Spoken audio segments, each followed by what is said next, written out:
Hello and welcome to another Zosin session. How about that? So today is Tuesday, if I'm not mistaken. Yes, today is Tuesday, and that means today, according to the schedule, we're doing a programming language development on top of our virtual machine. That's right. We developed a simple virtual machine, a stack-based virtual machine, with its own bytecode, almost like JVM, only smaller. And right now we're implementing a programming language, an imperative procedural programming language on top of it. A very bold move in 2021 where everyone is arguing what is better, OOP or functional programming. So we are complete fucking hipsters.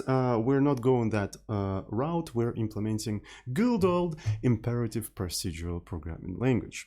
So you can find the source code of this entire thing in the description. Of course, let me actually put it in the description, and we're gonna start developing this thing. So if I remember correctly, in the previous stream, we implemented if conditions. Let's take a look at them. So the programming language looks like this right now, right? So okay, I don't know why I enabled white spaces, but I wanted to enable a new mode because it can kind of highlight our language. We are capable of defining an entry point for the program. We can write strings on the standard output, and we can have if conditions. We don't really have any expressions yet. That's why I just put true in here. And if you put false in here, the execution will go the other branch. So this is what we have so far. Which is quite cool for the second stream of this language development. Well, to be fair, we already kind of have like an infrastructure for this language. So we got the output to the printing to the standard output pretty much for free. So what I want to do today, I want to implement loops. We have conditions. Let's implement loops. So to implement loops, I think we need to have some sort of like a very simple example. So we're gonna start with while loops. So we're gonna have something like proc main. And let's do something like this. I want to be able to make a fixed amount of iterations, like n iterations, and on each iteration we can print something, right? So it would be kind of cool to just define some sort of variable like this. Right, so maybe like 0, so it's going to be some sort of an iterator. Maybe we're going to call it I, right? And then Emacs, okay. While I is less than 10, what we're going to be doing is printing hello, right? Maybe hey. And then we're going to be incrementing I by 1. After that, we can print something like end. And by the end of the stream, I want this example working to some extent. So let me think what we can do in here. So we need to implement a lot of things in here actually to make this example work. We need to be able to define variables, right? Not only define variables, but define them on the stack and also initialize them as we define them, right? So all of that will require not only like implementing the compilation of all of that stuff, but also extending the compilation context when you'll need to add a table of variables, and also we'll need to be able to parse this into AST. We'll need to have a special variable definition node in AST. So just one single line in here implies a lot of things. It implies a lot of things, and all of that needs to be implemented. So on top of that, we need to be able to parse number literals, right? Number literals. We also need to be able to compare variables with numbers. So we'll need to have like binary operation lists. We need to be able to parse binary operations. I think right now we cannot parse binary operations that easily. Also, we need to be able to parse and compile while loops. Though compiling while loops is pretty much, it's kind of similar to compile if loops. It's just like you basically go back into the condition when you reach the end of the body. So, and the next thing we need to be able to do, you know, plus assignment. I think this is how this entire thing called. Also, you need to be able to parse that. You'll need to be able to compile that, and so on and so forth. There's like this, such a simple example contains a lot of things. Right, so, and what I want you to do, maybe I'm gonna actually simplify this entire thing. So let's actually assume that we can't define variables in the on the stack right now. Let's allow variable definitions only globally, and also let's get rid of the initialization right away. So that simplifies a lot of things. So we don't have to introduce like scope system, right? We're gonna just have a global scope, and every time you define a variable, the variable is gonna be just globally available. You don't have to think about the stack, scope, whatever. It's gonna be for now. Later we're gonna implement like local variables and whatnot. So and if you want to initialize something, you will have to implement an assignment. There we go. So before starting the loop, you just initialize I, and there you go. So I think we can also cut on this thing. Let's actually expand it to assignment and an expression. So essentially we will implement a variable assignment, and we're already going to be using it in two places. Right, so we already cut on like several features in here. We just need an assignment, and there you go. 2 lines of the code will work automatically. So, and the next thing here is that this is just a binary operation. We already will implement binary operation to evaluate this condition, and boom, we're gonna have binary operation for this thing as well. So we implement one thing once, and it's gonna be used in 2 lines of code simultaneously. So yeah, I think this is much simpler example to implement. And I think it should be doable within the scope of the programming session in 2 hours. So this is going to be our example essentially. Okay, so let's see if we can make it work. Of course, in the future we're going to have initialization while you define the variable, and of course you will be able to define it within the scope of the procedure, and of course you will be able to do I+1, but again, all of these things, they take time, right? And we want to implement like incrementally, like step by step. Let's not rush and implement all of these crazy features. No, let's actually start very simple and see what we need, right? You see, no need to rush anything. No need to rush anything. All right, so I wanted to try to compile this example and see where it fails. Let me recompile the build tool. And I don't remember, I think it's something like examples run while bang. Is that what we're doing? Okay, that's actually pretty cool. I should have actually run it from within Emacs, because Emacs can jump to the compilation error places, which is quite convenient. Right, so this is going to be no build. Examples run while bang. There we go. And what we expected here, in fact, is a proc, but not var, as you can see. Right, expected keyword proc, but got var. So we need to be able to parse another top level declaration, I would say. So the only top level declarations we support right now is the procedures, and another one that we need to support is a variable. Okay. So let's go ahead and add a st node for this entire thing, I suppose. So we're gonna have a parser. Bang parser HPP, not HPP but H. We're not programming in C++. So we have a bang expression. We also have something like bang proc definition. Right, so this is a bang proc definition. Maybe another thing we need to do in here is bang var definition. Right, so this is going to be something like this.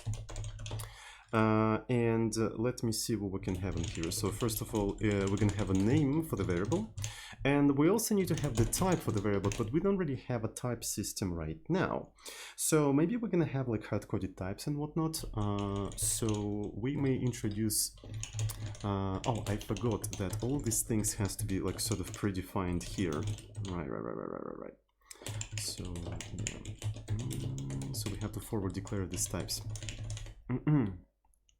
All right, and we did that in the previous stream when we were developing the if conditions. By the way, I never actually gave you the link to the previous programming language development stream, so let me put it in the description. It's somewhere in student votes. I love my thumbnails. So yeah, what if else actually compiles to? That's right. Yeah. So let me put it in the description just for you. So it's gonna be previous episode. In the previous episode. There we go. This is not a rickroll this time. I'm not gonna replace it to rickroll. Don't worry about it. So we're gonna introduce something like maybe enumeration for the types. This was gonna be enum bang type, and the only type we have right now is i32. But since the virtual machine is actually 64 bits, maybe it would make sense to use i64. I mean, it's 2021 already. Why are we still using 32-bit numbers? Since when we're trying to migrate to 64-bit machines? I don't know, like, it's kind of funny. Like, I'm programming like for 15 years, right? And since I started programming, I constantly remember, yeah, we're migrating our entire infrastructure, our entire software to 64-bit machines. We keep migrating them, And it was like that for the whole 15 years I've been programming. It's just like really funny. When we finally migrate to 64-bit machines, I don't know, maybe never.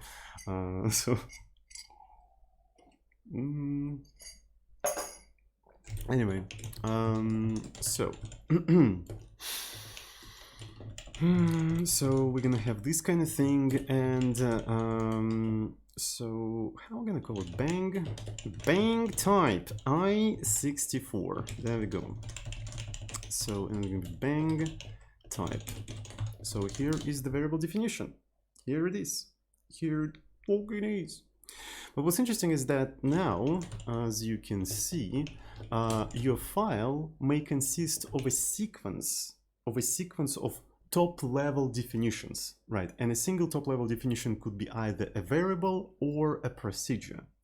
Maybe we need to introduce a special thing in here, something like type def bang, actually let's call struct bang top level, right? So it's going to be top level, and maybe we're going to call it top, because top level is a little bit long to type. I don't really like to type like very much.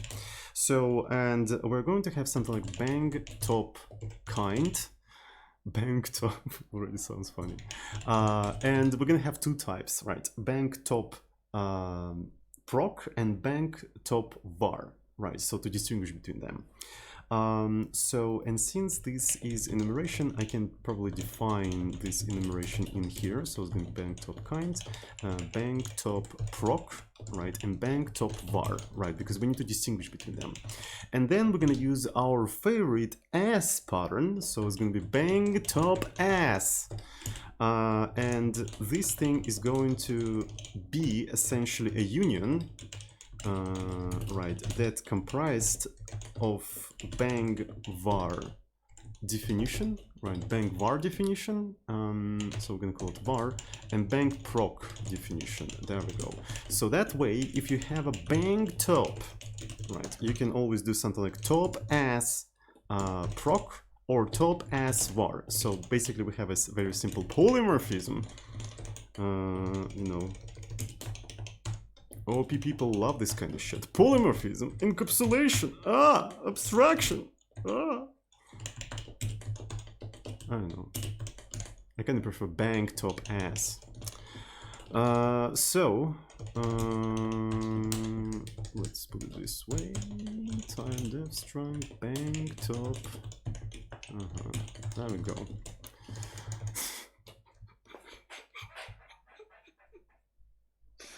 I'm so sorry. All right. I guess that's it. So we added the node for AST. Right, we added the node for AST. So now we probably need to replace parse prog. I don't remember. Where's the proc parsing? Yeah, here it is. So here's the function that we parse the source code with. Right.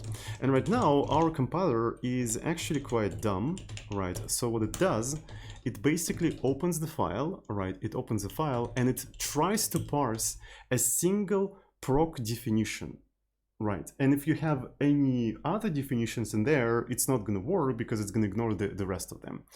And on top of that, you won't be able to even parse var definitions because we're specifically parsing like proc definitions. I think this is where we're parsing it. Here we are compiling it, right? So here we're compiling it, and this is where we're parsing it.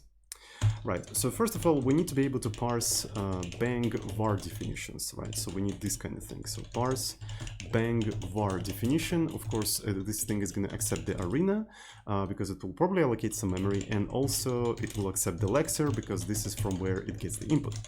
Right, but on top of that, you want to be able to parse any kind of top-level definitions like var and proc, and for that it will be better to have something like bang top. So it's going to be parse bang top, and what this thing is going to do is going to do a very simple thing. So it will first look at the first keyword.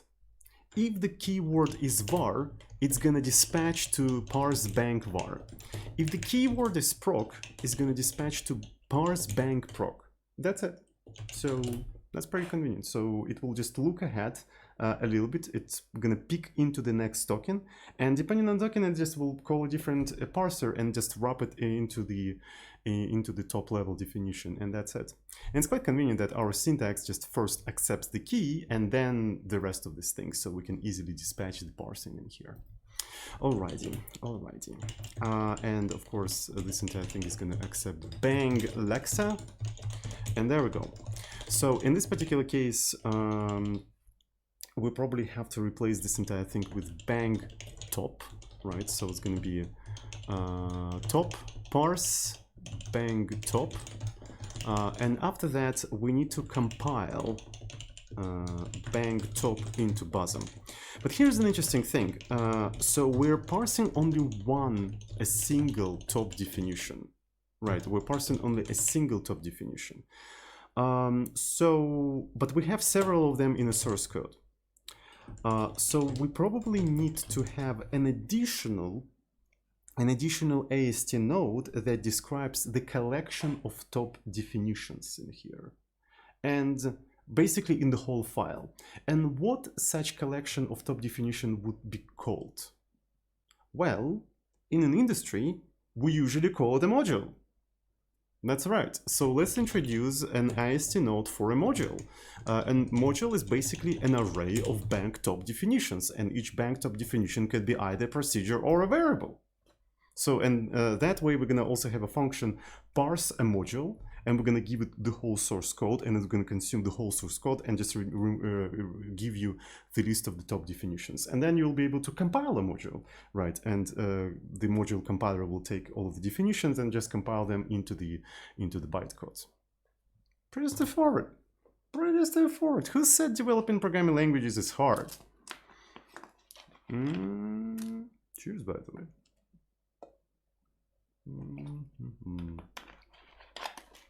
Alrighty. So let's introduce a structure. Bang module. It can be bang module. And bang module is going to be essentially, I guess, like a sequence of bang top definitions. But what would be the easiest way to actually work with them? What I'm thinking is that we can use them as a linked list. So yeah, let's actually use them as linked lists. So it's going to be top next, right, and bang top tops. There we go. Because it will be easy to just append them as we parse them, right? It will be easier to append them as we parse them. So it would be a little bit better to have them as an array, but you will have to grow that array, right? So, and to grow, to have like a resizable buffer, to have a resizable buffer. What you need to do, you need to constantly reallocate the memory. And for the memory management, we're using Arena. So reallocating memory is not really that easy, unless you're willing to like lose a chunk of memory, right? Unless you're willing to do that. And I don't know, and if you're parsing the top definitions sequentially, right, and you're making allocations sequentially, and your allocator is basically a linear allocator, as in our case, even if you have like a linked list, you're still going to end up with you know, things located in memory linearly, more or less. I guess I don't know what I'm talking about, but I just want the you know, implementation of this thing be as simple as possible. Okay, so we're gonna have a bank module, and I guess I also need to add this thing to here, right? It's gonna be type def bank module, and there we go. And the thing we want to do in here is parse this entire stuff. So it's gonna be bank module, parse bank module, arena bang Lexa. There we go. So, and in the compiler, in the actual bank compiler, what in fact we want to do in here, we actually want to parse a module, right? So it's going to be module, and we parse bank module. There we go. And module should consume everything from the Lexer. So after that, we want to be able to compile bank module into Bosom, right? So now we're not just compiling a single thing into Bosom, we're compiling the whole module thing into Bosom. So yeah. All right, and I guess I outlined the everything that I wanted to implement in here, and all of that, by the way, just for a variable. We're not talking about assignment. We're not talking about while loops. We're not talking about binary operators and stuff like that. No. We're just talking about defining a variable in a module. You see? Who said that developing programming languages is easy? It's fucking hard. Okay. Sorry. So let's try to recompile this thing and see how many compilation errors we're going to have. So let's do the test. So we don't even have this function yet, and also this thing accepts procdef for some reason. It should accept module, in my opinion, in my humble opinion. Okay, so let's find the compiler. Where is the compiler? Compiler is located somewhere here, and boom, it's going to return void. It accepts the compiler context and then the Bosom context into which it generates the code and the module that it needs to compile, right? And we're gonna go in here and we're gonna stub this entire thing with something like assert false to do this thing is not implemented yet. There we go. And also we probably want to ignore all of these arguments because they are not used yet, but they will be used soon. Alrighty. Okay. Undefined reference to parse bank module. Okay, so we also need to define this thing. So parser C. Okay, bank module, okay. And in here, we're going to take this thing. Is not implemented. So it also is going to be arena, Lexa, and let's try to recompile this entire thing.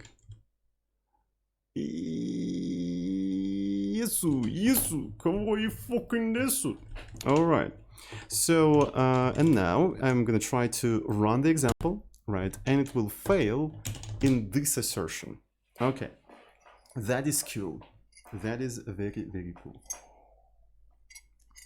So again, we're basically going to do top-down development, right? We're going to outline what we want to implement. Then we're going to put an asserts for unimplemented things. Then we're going to run our application and we're going to start developing in the places where asserts fire, right? Because this is where it makes the most sense, right? So we need to parse the bank module first. So, and I suppose it's going to be relatively easy, right? So you basically need to parse top-level definitions until your Lexa becomes empty. And the question is, how do you check if your Lexa is empty? I suppose you can just peek into the Lexa, right? Right, the Lexa has a peek function, and if it returns false, that means you don't have anything. All right. So interestingly enough, as you peek into the Lexa, you know the token that you're gonna see, and you can automatically dispatch to the corresponding parser right in the bank module without having a function called parse top definition. This is actually very interesting. So let me try. So it's gonna be bank token. I'm gonna zero initialize this entire thing, and while bank Lexa peek Lexa token returns true, what we're doing, we're switching upon the kind of the token. Right, so specifically we're expecting, I suppose, well, to be fair, we are specifically expecting a keyword in here, at least for now. So maybe one thing we're going to do in here is if kind is not equal token kind name, right? I think this is this is how it has to be. We're going to do fprintf std error bang lock fmt error expected token. Do we even have it like token? Yeah, I think we do. If I take a look at the Lexa, we should have something like token name, token kind name. Okay, that's perfect. So expected token this, but got this. All right. So and then here I can do bang lock arg, and this one is going to be token location. So we're using the location of the token, and then we're using bang token kind name, right? Token kind name. So we expected specifically token kind name. Right, but the actual token in here was token kind. There we go. And after that, we can just exit one. There we go. If something like this happens, well, sorry, uvu. After that, we want to dispatch on the token text. Right, so it's going to be sv equal. If the token text equal to proc, right? If it's equal to proc, we're trying to do parse bang proc definition, right? Otherwise, svaq token text sv var, right? And then parse bang var definition, right? Something like this. Otherwise, we encountered an unknown keyword. By the way, for expecting tokens, wait a second. I think for expecting tokens, we have a special function in here. Expect token, and you can just provide a token kind. Okay, that's actually perfect. But then this entire thing is not easily embeddable into the loop, so unfortunately I cannot easily do that. Okay, very well then. So let's move on to this thing. We encountered a keyword that we never encountered before. Okay, so what we're gonna do here. So expected top level module definition.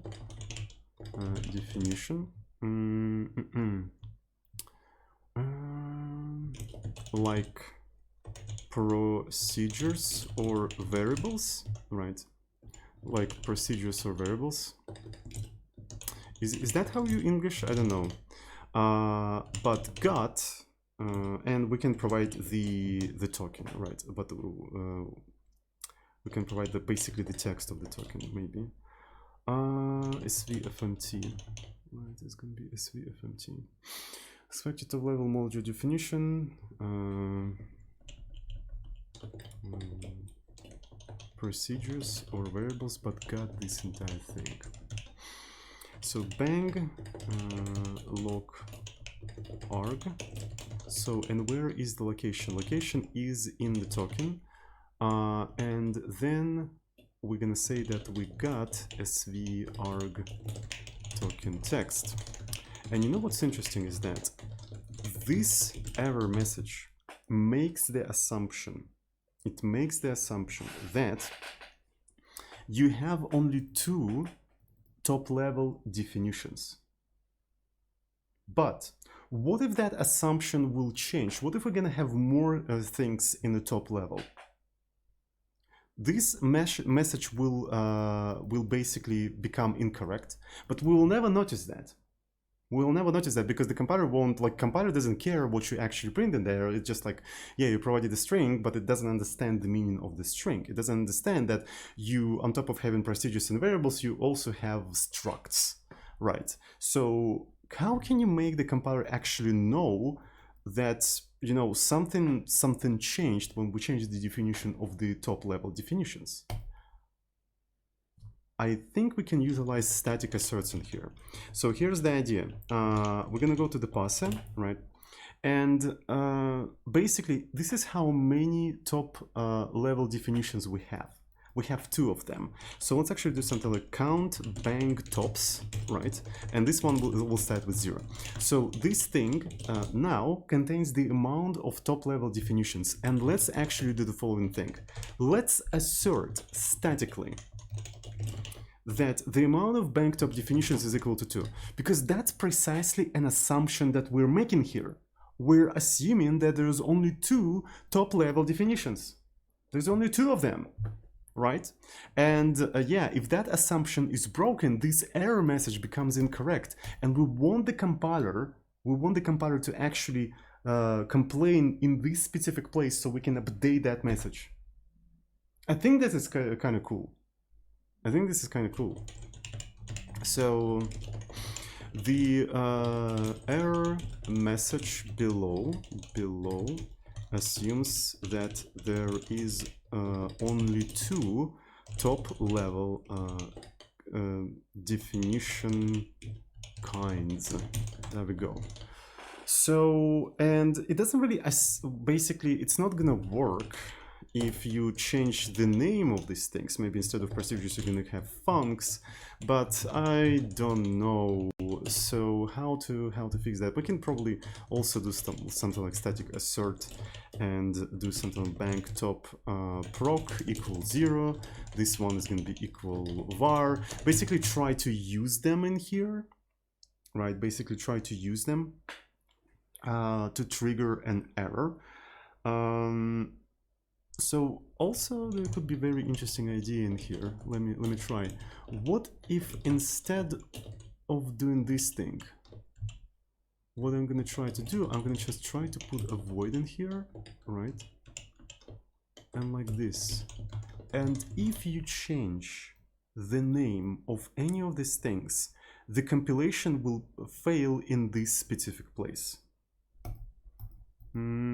This is actually very interesting. The error message assumes there is a proc top level definition. The error message assumes there is a var top level definition. So, which means if you rename any of these things, right, if you rename any of these two things, the compilation will fail in here because you'll have to rename some of these things, and you also will have to basically update this message as well. This is kind of an obscure programming technique, but I think it may work in the future. Huh, alright, so it's very interesting, never thought about it. We can even try that, So here is going to be something like this, yeah. Alright, so for now it's not going to compile because we have these kind of things, but so also here I want to do an assert false parsing proc defs in module is not implemented yet. Right, so this is going to be a to-do, and then I'm going to put this thing parsing var defs in module is not implemented yet. All right, and this entire stuff is not needed anymore. Cool. I want to try to compile that and see if it's actually usable, if my idea actually makes sense. This is kind of cool. So basically, I want to make the compiler complain when the error message doesn't make sense anymore. And it doesn't make sense anymore when you have different amount of top-level definitions and you renamed the top-level definitions. And both of these cases can be easily checked at compile time. This is actually kind of cool. I really like that. So here's the token. You have to pass the token by a pointer. So let me just go to the compilation errors to make this entire thing compile. Token not equal token kind name. Is this because I need to import the bang? Ah, I see. It's called bang token kind name. There we go. Okay, so this one is also bang token kind name, and in here we have unused arena, but we're gonna use it in the future. So I'm gonna just mark it as unused. All right, and we reached the end of the control flow. Okay, so we might also implement something like bang module, also zero initialize this entire thing, and at the end of this thing, we're gonna return the module. Okay. Oh boy. All right. So everything seems to be compiling, and now let's actually try this idea. What if I add another bang top your mom, right? So now we have three kinds of top-level definitions, and let's see what's gonna happen. Oh my god, Emacs is too slow. Okay, so as you can see, yeah, error message below assumes that there is only two top-level definition kinds. Perfect. All right, so let's remove this stuff, and let me see.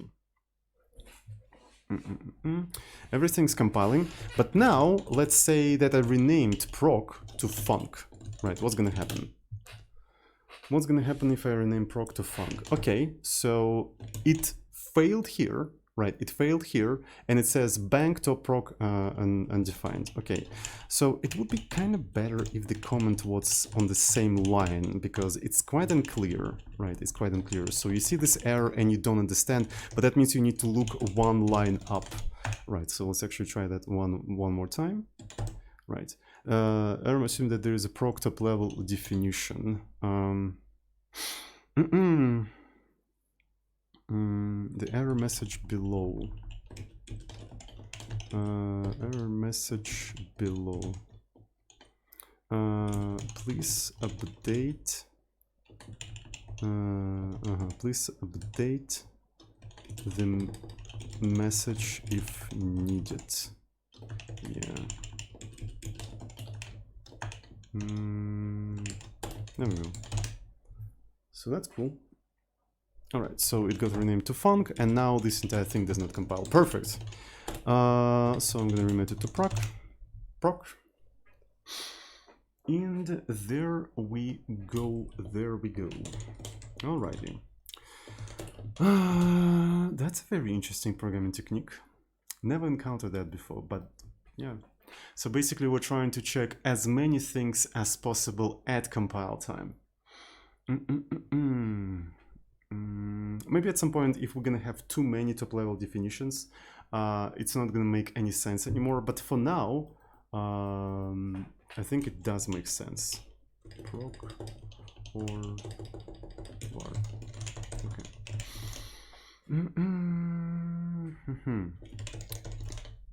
So I want to make a small break and make a cup of tea, and then after the break, we're gonna continue like implementing the parser for the module. So yeah. All right. So let's implement the rest of the parsing. Oh. So let's actually try to run this entire thing and see where exactly it fails. It fails precisely in here. So yeah, it failed first in var because it tried to parse var first because it's here, right?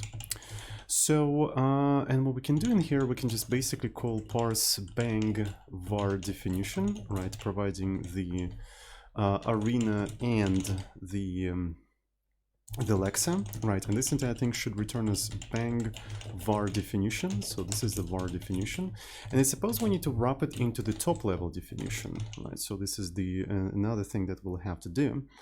So parser.h, and where is the top level definition? This has to be something like bang top. Come on, we don't have that. Ah, it's because it's a struct bang top. There we go. All right. So, and essentially I probably have to start constructing bang top right away. It's initially going to be zero initialized, but I know for sure that the kind of this thing is going to be bang top kind var bang. Really? How do I call them? Bang top. Why didn't I call them kind? I should have actually called them kind. Yeah, bang top kinds. Of course that will fail in these places, but we're gonna fix that a little bit later. Top kind var, and then we do something like top as var, and we're gonna just parse it right in here. There we go. And I suppose after that we actually have to add that into the into the module, and module is a linked list and stuff like that. So it's gonna be rather interesting. So module will contain the beginning. It will contain the beginning of this entire stuff, and we'll need to maintain the end. All right, so before actually parsing anything, what we have to do, we have to allocate the bang. We need another programming language called Bong, right. So it's going to be top, and let's do arena alloc.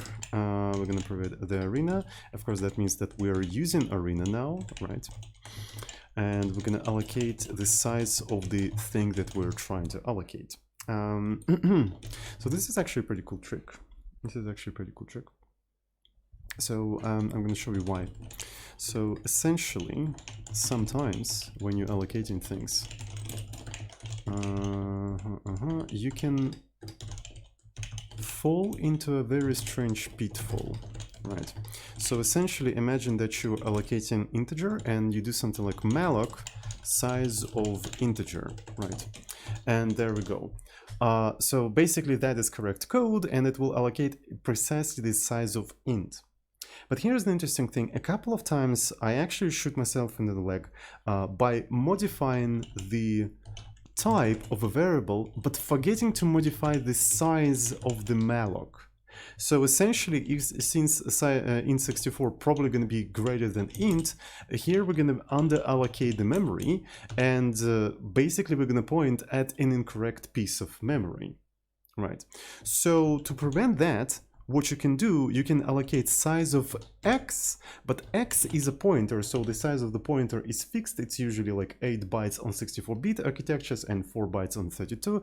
And what you can do, you can dereference, and that will give you an expression of the size of this type. So now you can easily change this type to anything you want, and you don't have to update the right side anymore. Right, so it is quite convenient trick. I recently discovered it, but it saved my life so many times, right? So I just want to allocate this thing. Maybe at some point I'm gonna actually change it to something else, but now I don't have to worry about updating this right side, because it always takes the size of the actual side that I'm trying to allocate in here. So I only have one place where I need to update the type, if I need to update the type at all. Makes sense.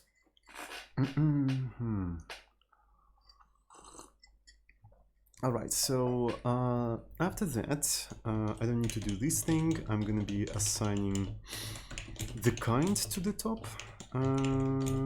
Here is the kind. All right.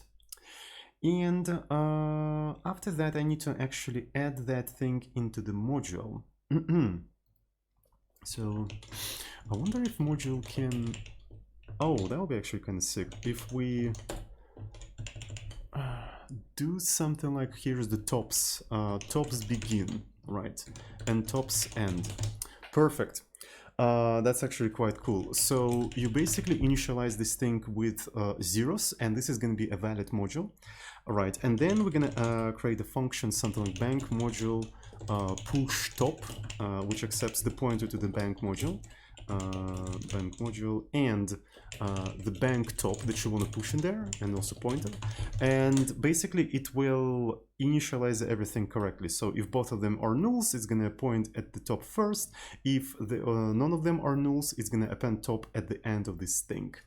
And that way we should be able to do the following thing. At the end of this stuff, we just provide the pointer to the module and the top that we just allocated, and that's it. I don't have to worry about anything. Yes, I just need to implement this beautiful function. We can implement that a little bit later. Okay, so it's going to be void. I don't know why I do have to call it bang, right? So let's not call it bang. So it's going to be module. This one is going to be top, and it's going to have assert false to do bank module push top, right?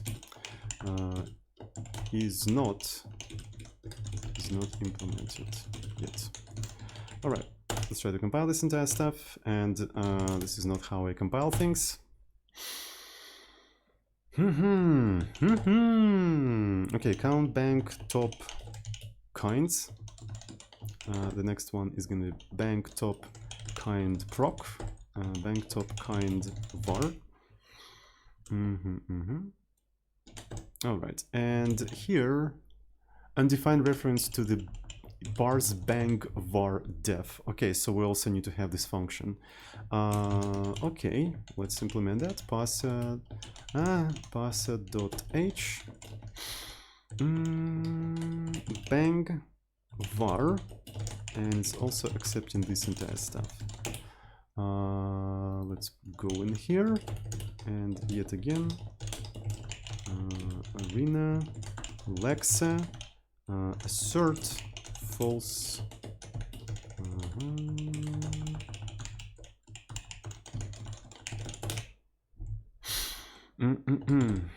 What else do we have in here? Bank var def.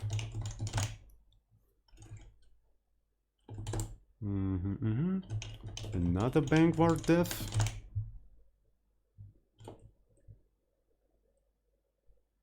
Cool, it compiled. All right, so we advanced the parsing a little bit. Right, we advanced the parsing a little bit, so I suppose the next thing we'll have to implement this function, parse bank var def. So let me try to run the example and confirm that, yeah, this is basically what we need to do. So yeah, finally, we established everything that we needed to establish, and we're getting into the actual parsing of this specific thing, right? So we know for a fact that this entire thing starts with the keyword var. So that means I can just say that I expect that keyword. Expect keyword. There we go. Parse var. Where is it? Where is it? Parse var def. Wait, what? Parse bank var. Okay, I keep forgetting that I have a bank prefix in here, and I'm searching for parse var def, and oh my god. Okay, so now, right, so we need to parse this thing.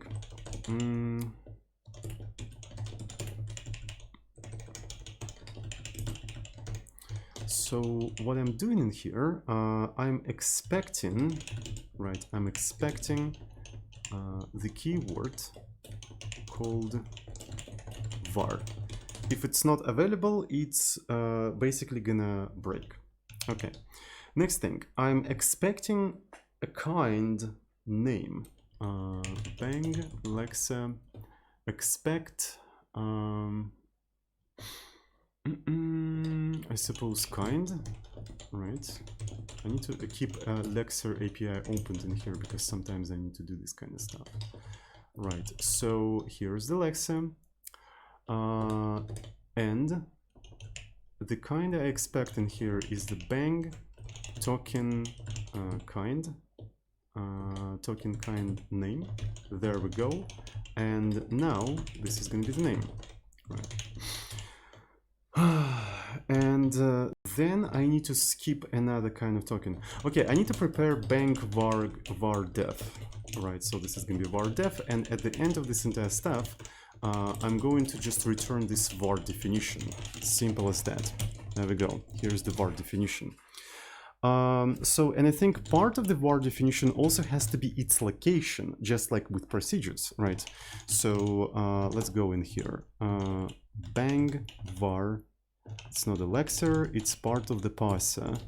Bang var definition. Here you go, bang var definition, and this is where we're gonna put bang lock in here, and there we go. We have the location. We have the location, the name, and the type. All right. So now we extracted the var, and this first var is going to give us the location. So it's going to be var def lock equal token lock, which is actually kind of cool. So can we just inline this entire thing? I think we can. Okay, that's pretty cool.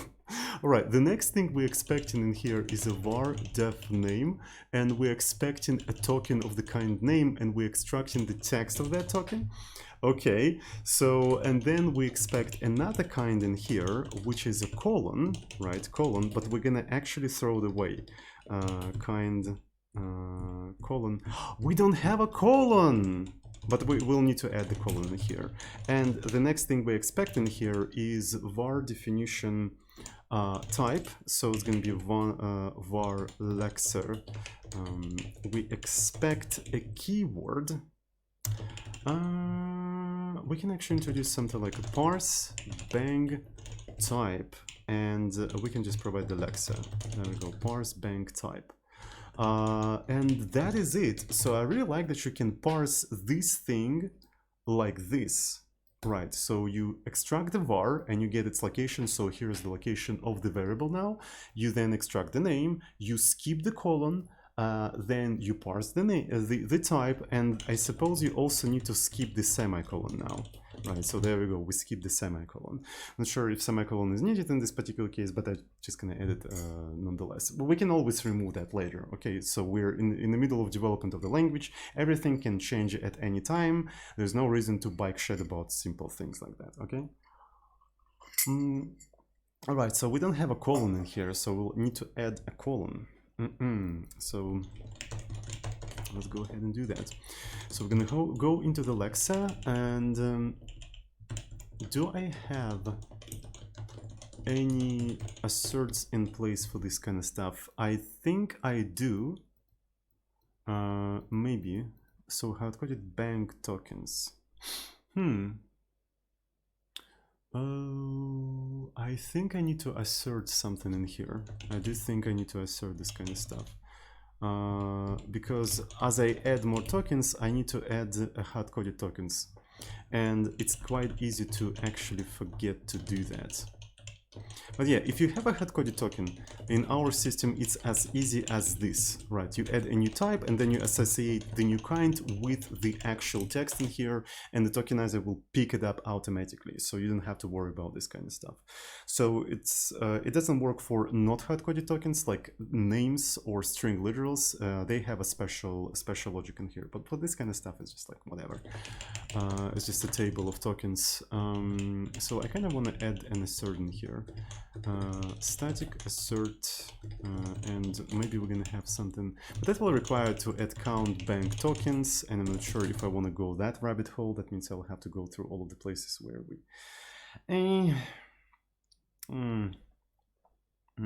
but I think it could be beneficial. So assert, we're gonna assert what? So the name is gonna be initially 0, and how many of these things we have in here? We have 8 of them. Count bank tokens equal to 8. So the amount of token kinds have changed. Make sure you don't need to add anything new to the list of the hard-coded tokens. Okay, so something like this, right? I want to have something like this. Okay, let's actually go to the compilation errors. And there we go. Okay, so this is precisely what I was talking about. So now we need to go through all the switch cases, that switch case on the kind of the token, and add count bank token to the unreachable part, right? So that's precisely what we need to do in here. And what do we have in here?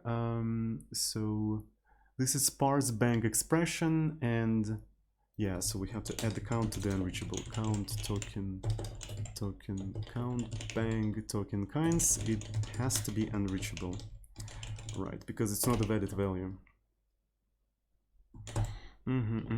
So, and the same. Wait, what? Enumeration colon. Oh, now we need to add the colon. Okay.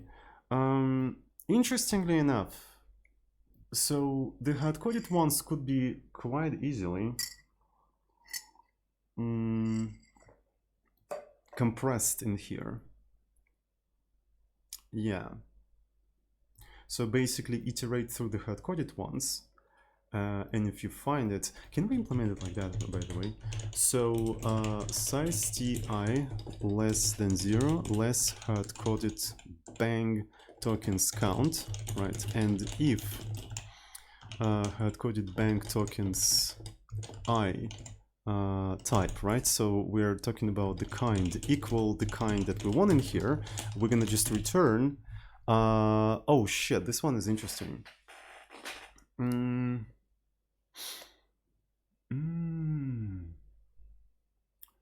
This one is very, very interesting because we're supposed to be returning const char, but those things are the string views, but they are string views that are constructed out of null terminated strings. So it should be safe to do something like text data, but there is no way for me to check if the assumptions about these things being null terminated have changed at any point, because something like that can change quite easily.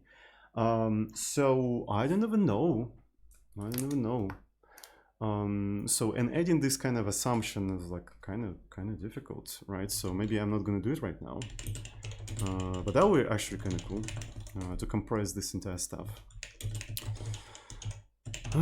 So this is going to be colon, and maybe this is going to be something like this. To be fair, we need to create an array of all of the tokens, right? Array of all of the tokens and their names, and just, yeah, maybe I just need to extract that into array. To do turn this into an array. So I still want to have it as a function because arrays like that should be boundary checked.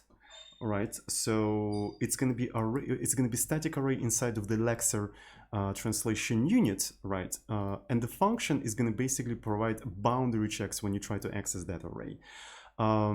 Maybe I can do it like that. I mean, right now shouldn't be that difficult. So it's going to be static const char const token bang. Token kind names, and it's going to be count bang token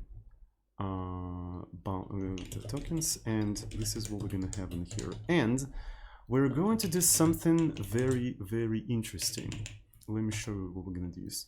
We're going to use designated initializers and Emacs magic. Everyone loves Emacs magic. Okay, look, observe.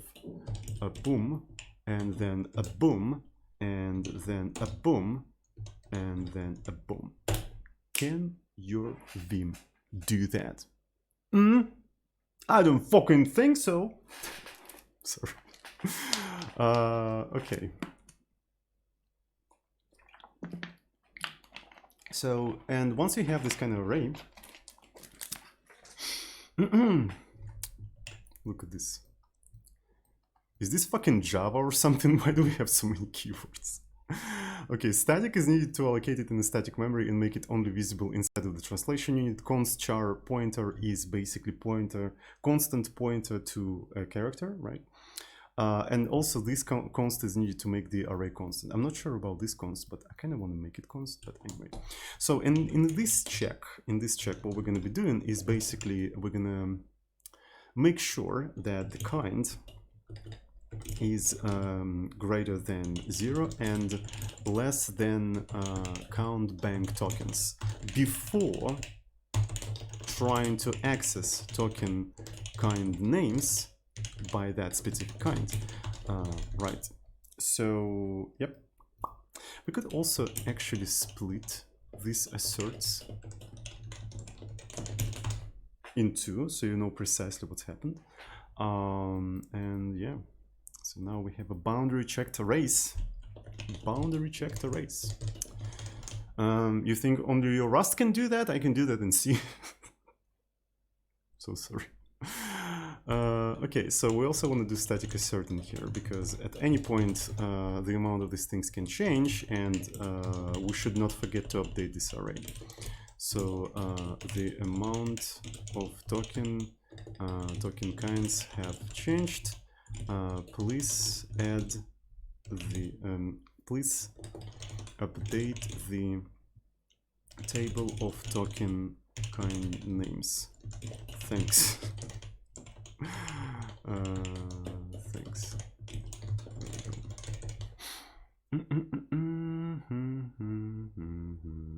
So maybe all of that stuff has to be consolidated into like a single token definition, and in a token definition you're going to have the name and whether it's hard-coded or not. And if it's hard-coded, the name is going to be interpreted literally, and yeah, maybe at some point we'll have to merge all of that. Sounds like a pretty interesting idea. Maybe I want to do that. So, and because of that, we're gonna have like a token definition. Okay, this is actually way better. This is too huge of a rabbit hole. I'm afraid that I'm gonna go into this rabbit hole and just break something. So let me actually put a to-do in here. Merge hard-coded token. Actually, merge this and token kind names into a single token def table or something like that. Okay, so I'm not gonna go into this rabbit hole too deep, hopefully. All right, so what do we have in here? Duplicate cases. You sure about that? Why do we have a duplicate cases in here?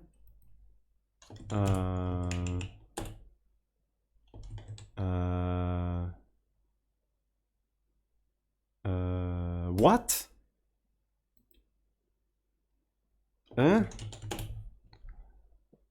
Duplicate case value. It is not previously defined here. I think I know what is going on. I probably copy-pasted something, didn't I? No, I didn't.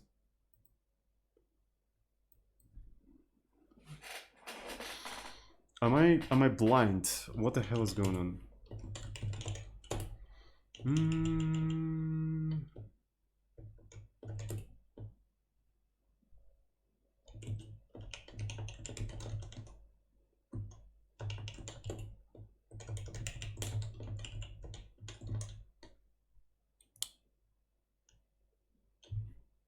Let me make a small break.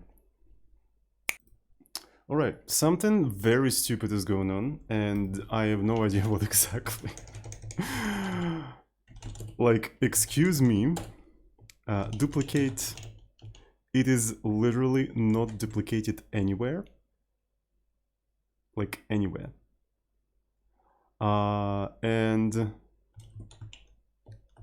what? Okay, let's actually try to remove that. Is it gonna complain? Is it gonna complain now?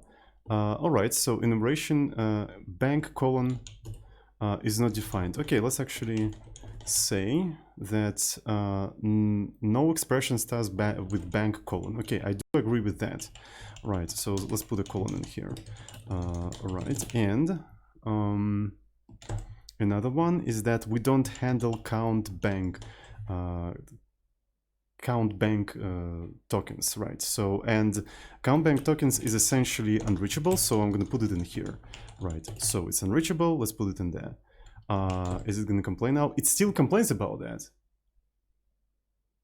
Duplicate cases. Where is the duplication? Excuse me. Where on earth is the duplication?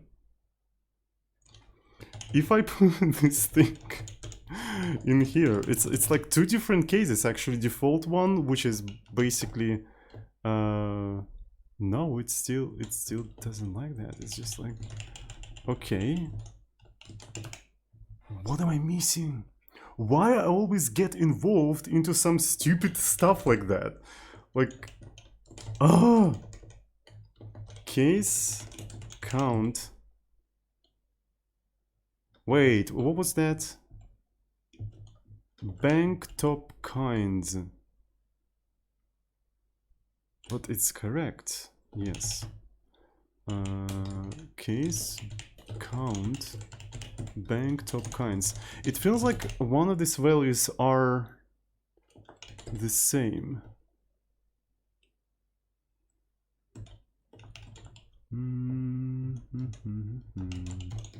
I hate C. Alright, so we start with 0, and because of that, this thing should start incrementing.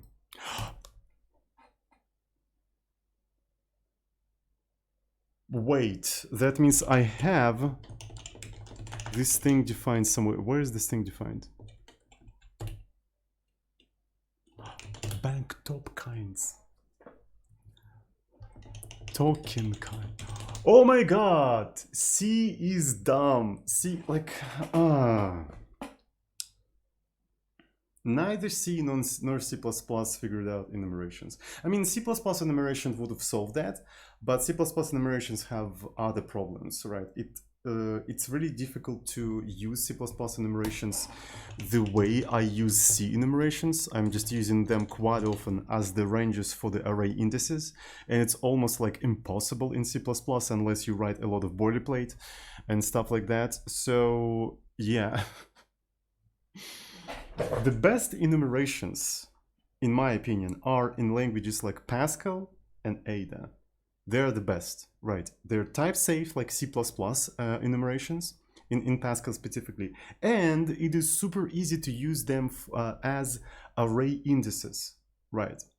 So they just basically combine the best of both worlds, the C enumerations and C++ enumerations, right? So the main feature of C enumerations is that you can easily use them as array indices, right? And the best thing about C++ enumerations is that they're type safe. In Pascal, they're both. They're literally both. And they're beautiful. Also in Ada. I wish C and C++ would learn something from old languages like Pascal and Ada. To be fair, C and C++ also very old languages. It's just like they won the great war of C versus Pascal, I suppose. Cheers.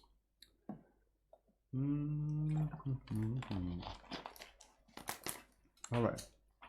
What do we got?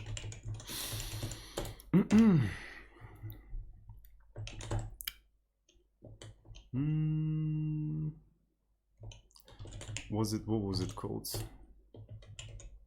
Bank token kinds. Yeah. It is what it is. Bank and token kinds, and it isn't what it isn't. Another one. Another one. Another one. This is what it feels like when you follow compilation errors. It's just like another one.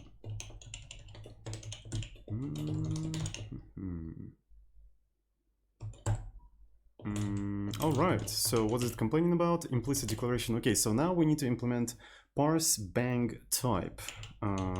So it is going to accept the Lexa.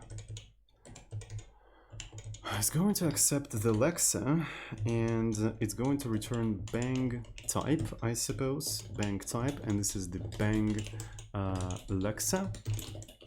Bang Lexa, and let's quickly implement that. All right, so this entire thing is going to be super simple.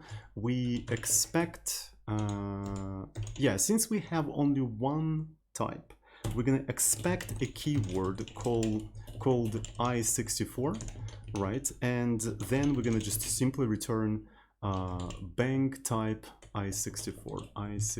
There we go. This is precisely what we're gonna return in here. That's it. So that's the way we're gonna parse it. So in the future, as we have more types, we're gonna extend this function, and that's it. All right.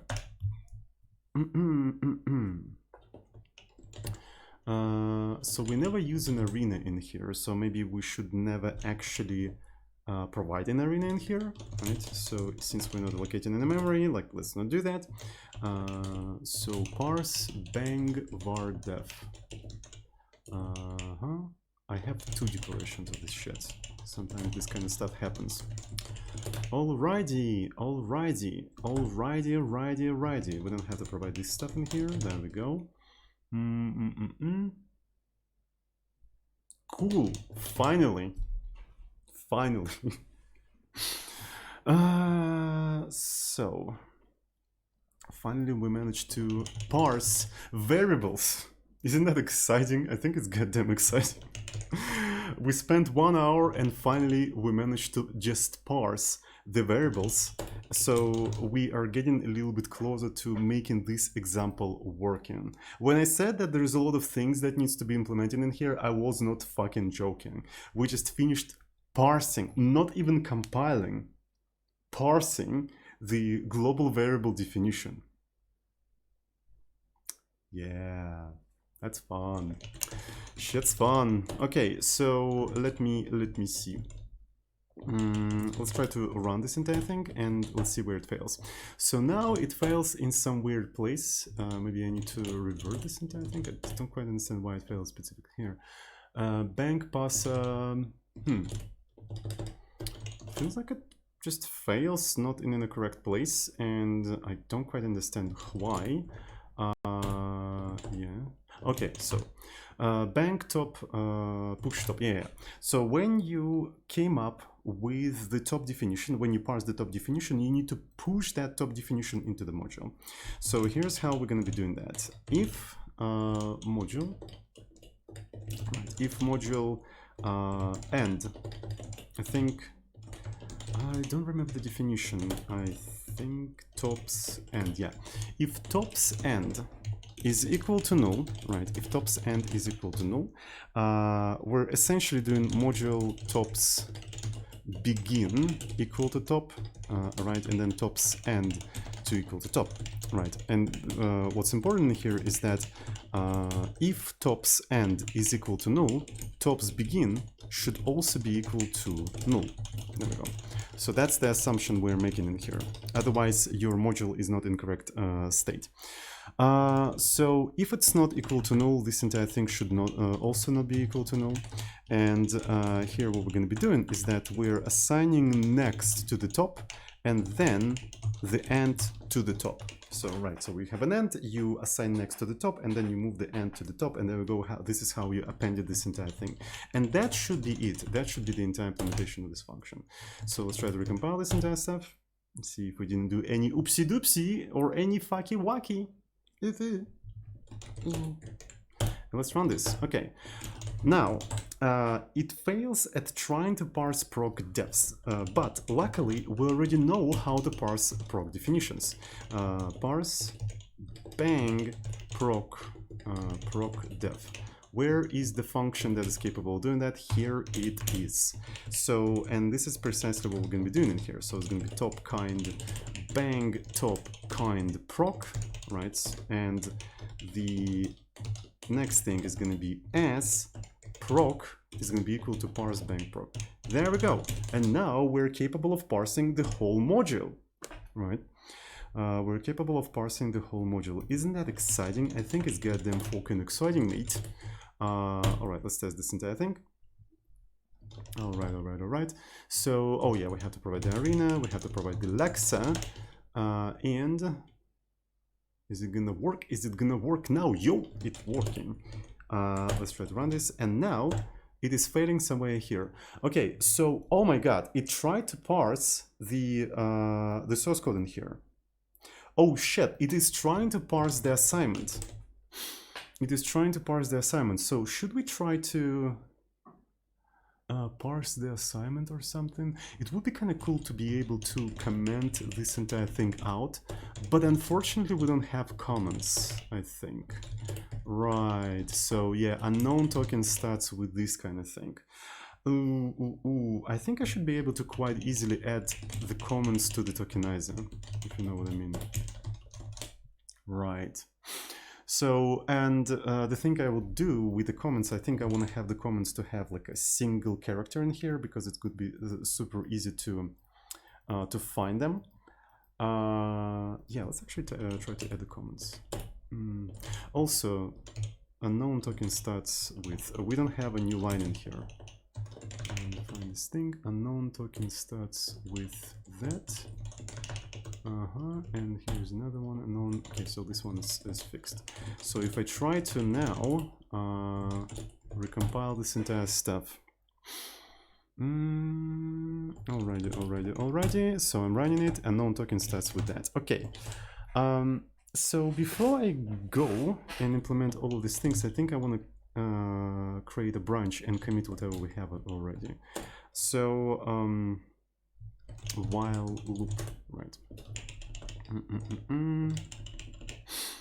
So what we did in here is we introduce var definition.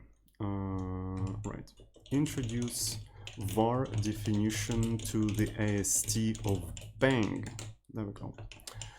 To the AST of bang. And the next thing I want to do is handling comments. So we're going to handle that in the Lexa, right?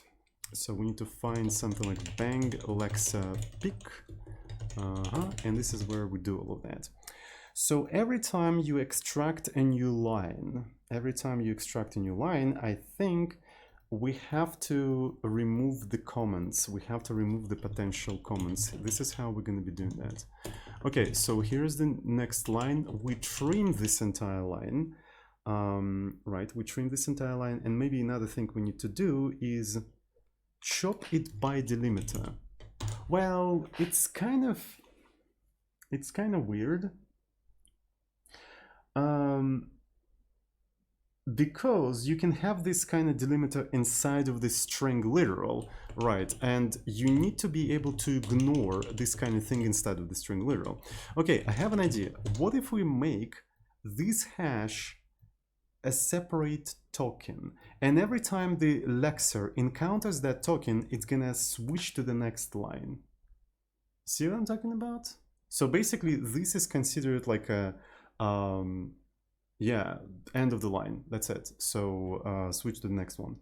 All right, so we can try to do that. I'm gonna go to the lexa.h and let's do bang token kind comment. Right, so it's going to be comment. And let's go through the compilation errors.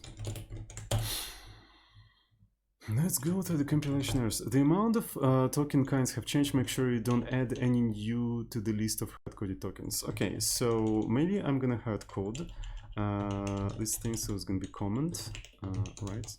And this is going to be straight up hash. All right. All right, and I forgot to update this entire thing, so we need to put 9 in here. All right. So, and here are the names. So this is going to be comment. This one is going to be 9. All right. Anything else?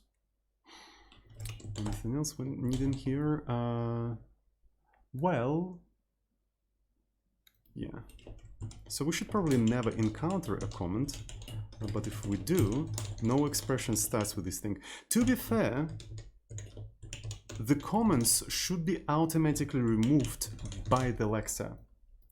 And if you encounter something like that, well, you really did a fucky-wacky. So maybe I'm gonna even have a special break in here because how much you did. So assert false. The Lexa did not remove the comment token for some reason. So it is also unreachable. But yeah. And I will have to add that stuff to like to all of the switch cases, but maybe not all of them, but yeah, I don't know. We'll see. All right, anything else? I guess that is it. All right, so I'm gonna try to run this entire thing, and the Lexer didn't remove the token because we don't remove them right now, but in the future, actually now, we're gonna be removing them. All right, so this one is very interesting. So we look at the hard-coded tokens, right? And Lexer speed, yeah, starts with, right, this entire thing starts with that.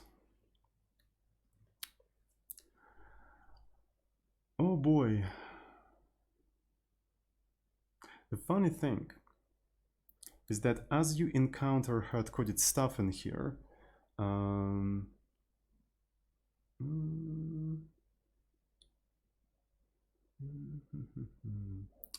you know what, let's actually not have a separate token.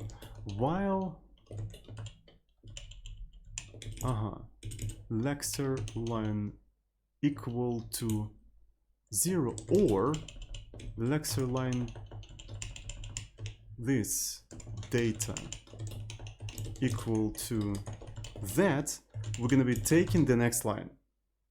Okay, that's the better way to do that, I think.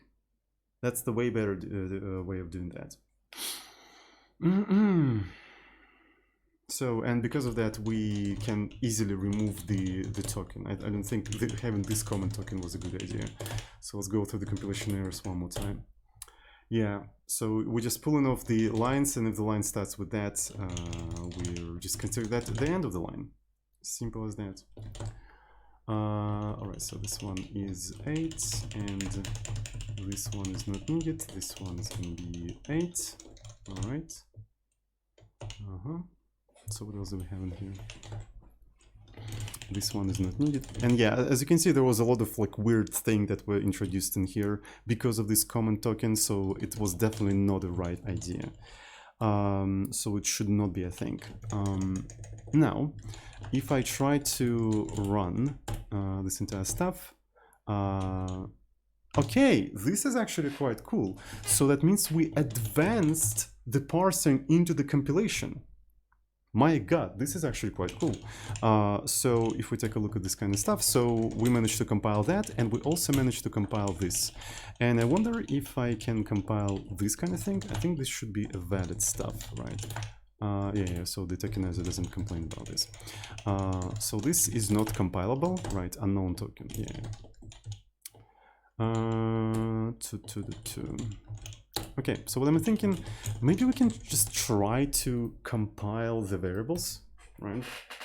So let's try to implement this line by line. So this is going to be the first thing that we will make compile. Then after we manage to make this compile, we're going to try to make this compile, and so on and so forth, right? Line by line, implementing things line by line. I think that's reasonable.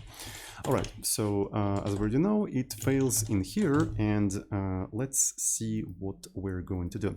We need to iterate through each individual top level definition, right?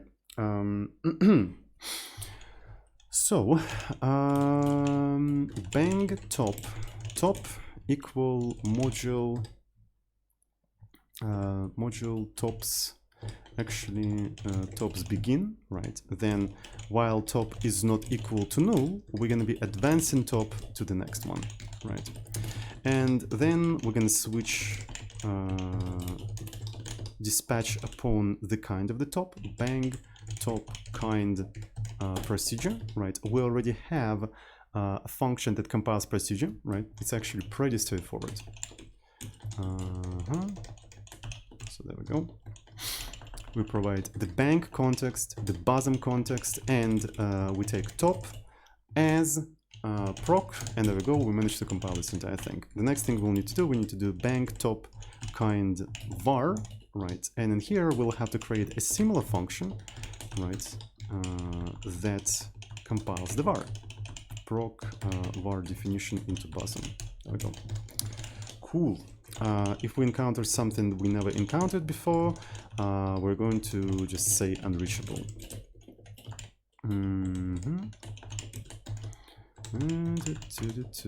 Unreachable. There we go. There we go. There we go. Cool. Compile bank module into Bosom. All right, let's try to compile this entire thing and see what's gonna happen. So, yeah, it has to be kind. Sure. Has to be kind. Let's define this function. Right, it's going to be void bang bosom bang var definition. There we go. And it's going to be assert false.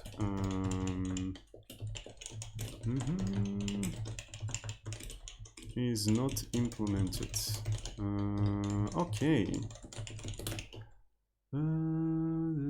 Alright, so what do we have in here? So we also have this kind of shit. Bang boson, not boson, but bosom.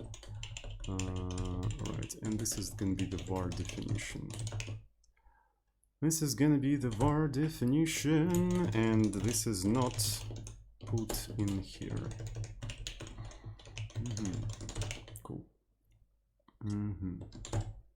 Oh yeah, so we also need to take into account the count bang top kinds. There we go. And maybe by the end of today's session, we're gonna have global variables. Isn't that exciting? I think it's goddamn fucking exciting, mate.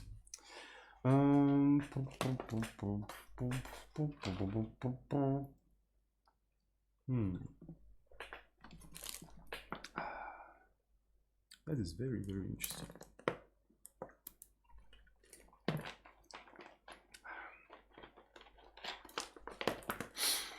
So it seems to be compiling. Let's try to run the example. Right, and there we go. It fails in the place while trying to compile the variable.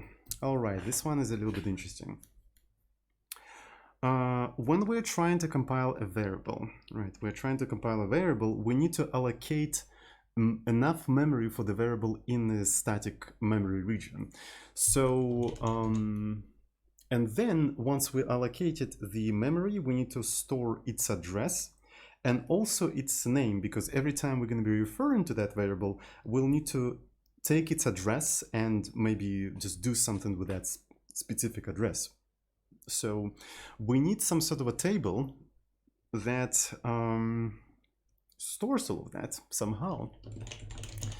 So let's see what we can do in here. So here's the compiler context, and let's have a structure. And this one is going to be bang variable address.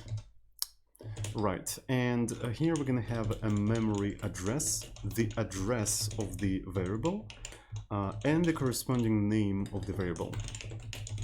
Right, corresponding name of the variable. And I'm not even sure how to call this kind of thing. Right, so yeah, I suppose I can call it something like global var. Yeah, I think it's a good name, right? So because it's a specifically global variable, it has a memory address in the virtual machine, and it has a specific name in there. All right, so, and we can make an array of those things. Global var, and this is going to be global vars. And we can do something like bang global vars capacity. So it's going to be like a limited array for now. Right, so it's going to be something like that. And let's say that we're going to have 1024 global variables for now. Right, for now. So then global vars count, and this is where we're going to be keeping track of all of them. Right, every time you compile a global variable definition, we're going to be adding a new global variable in here. Right, so, and I suppose we need some sort of stuff to, well, I mean, it could be done inside of the compile global variable. Yeah, so once you try to compile the global variable, we're going to be allocating memory in the bosom context and adding an entry to this specific array. Makes sense to me. Okay, so compiler. So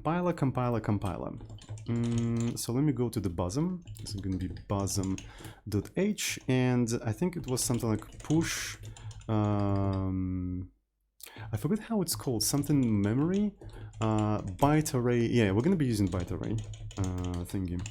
So I provide the context. The size of this thing is gonna be, oh, I don't know. We need some sort of a table of sizes of the types. So size of type, bang, size of type, and we're going to take the variable definition and we're going to take its type. Right, so we'll need a function that, given the type, will return its size, and we're going to initialize everything with 0. And there we go. So we've got the address essentially. So it's going to be a memory address, right? And here, what we have to do is just like as u64. Maybe I'm going to actually, you know, merge everything like that. And there we go. We've got an address of the variable. We've got an address of the variable. Maybe what I'm going to do in here, I'm going to just create a global variable like this, 0 initialize it, right? 0 initializing it, and then saying the address of this thing is going to be that, and the name of this thing is going to be variable definition name. There we go. So the next thing I need to do, I need to add this global variable to the global variable Arraylist. So first I need to assert that bang global vars count is less than bang global vars capacity, and after that I should be able to do something like global vars, then I take this entire thing, ++ equal var. There we go. And we manage to compile the global variable. That's right. We just managed to compile the global variable. Isn't that exciting? I think it's goddamn exciting. So yeah, let's see what we can do in here. So if I try to compile this entire stuff, so what's going to happen? Global var, I think, did I call it bang global var and forgot about it instantly? I think I did. It is called bang global var. Okay, sure. Sure, buddy. Sure. Compilation of our nation, please. Thank you so much. Okay, we don't have a function bang size of type. All right, so we have to provide bang type, and this thing is going to return size t, and we're going to just switch upon the type, and since we only have one type, it should be pretty trivial.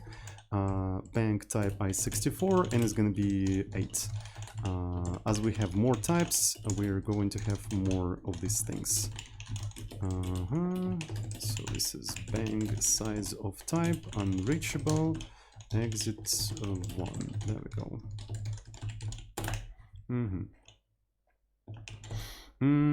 Let's make it static. I'm gonna move it to an appropriate place a little bit later, hopefully.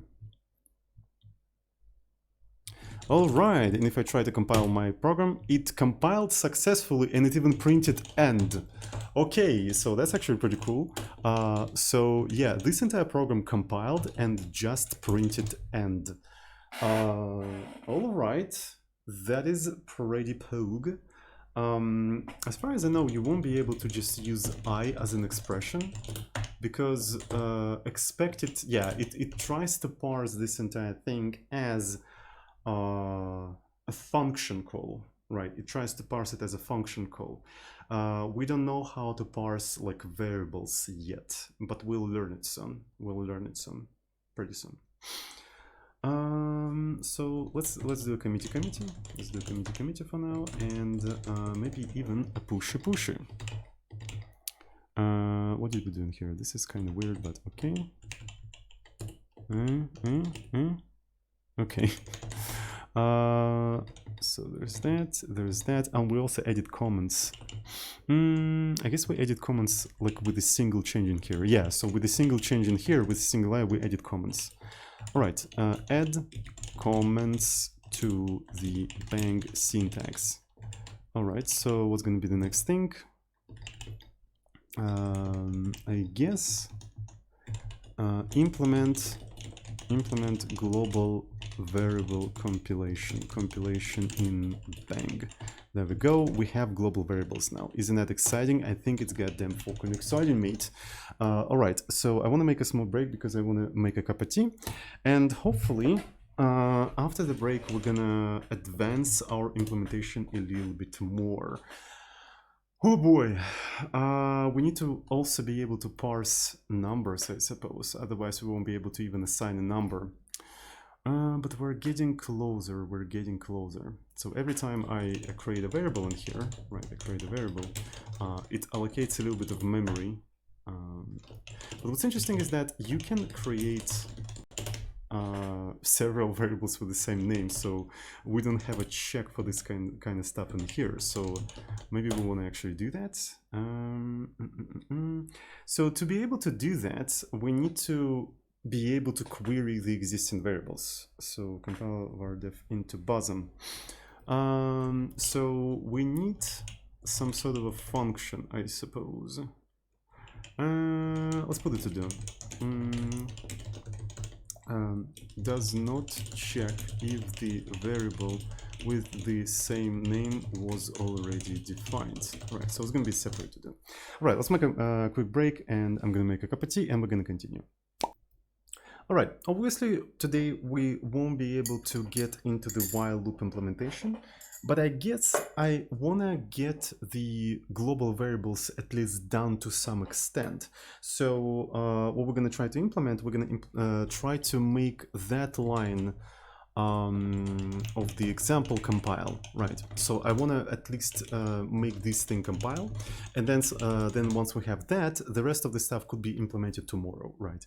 So because tomorrow, as far as I know, according to the schedule, we're gonna have another episode of the language development.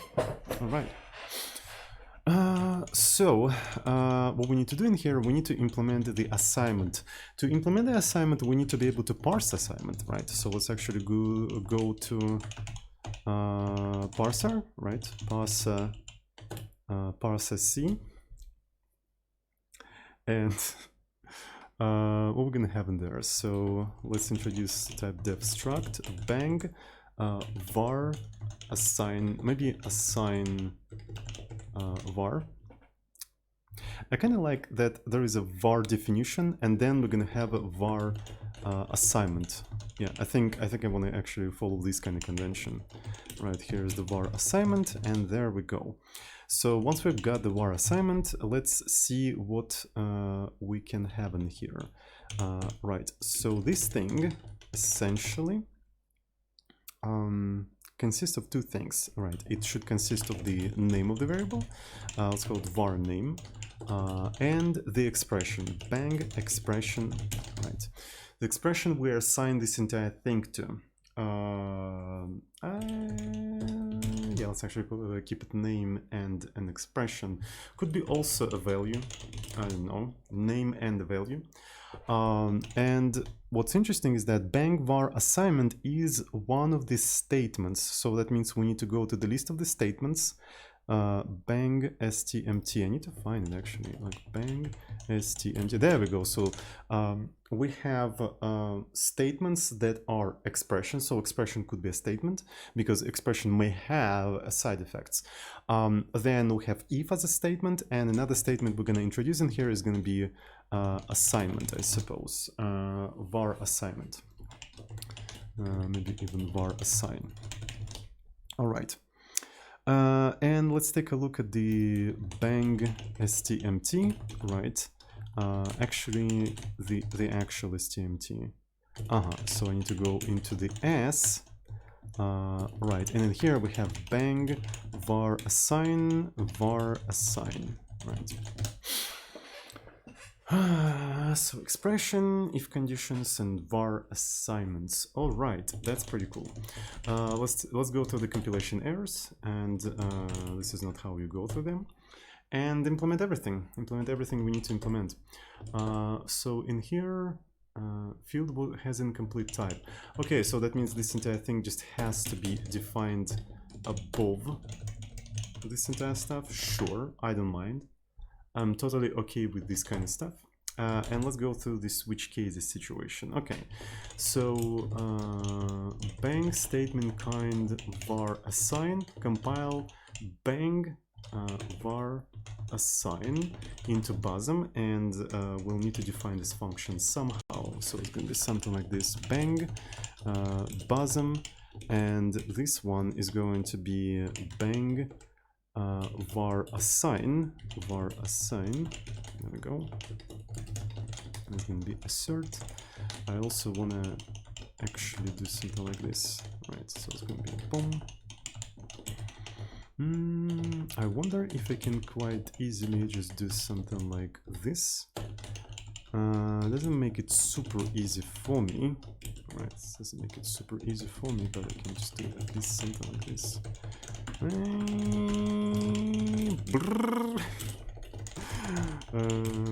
Code goes brrr. All right. To do is not implemented. There we go. So, and in here we have to do as var assignment. Okay. Okay, another one. Oh yeah, this one is not declared in the header. Let's quickly do that. So we're gonna put it somewhere here.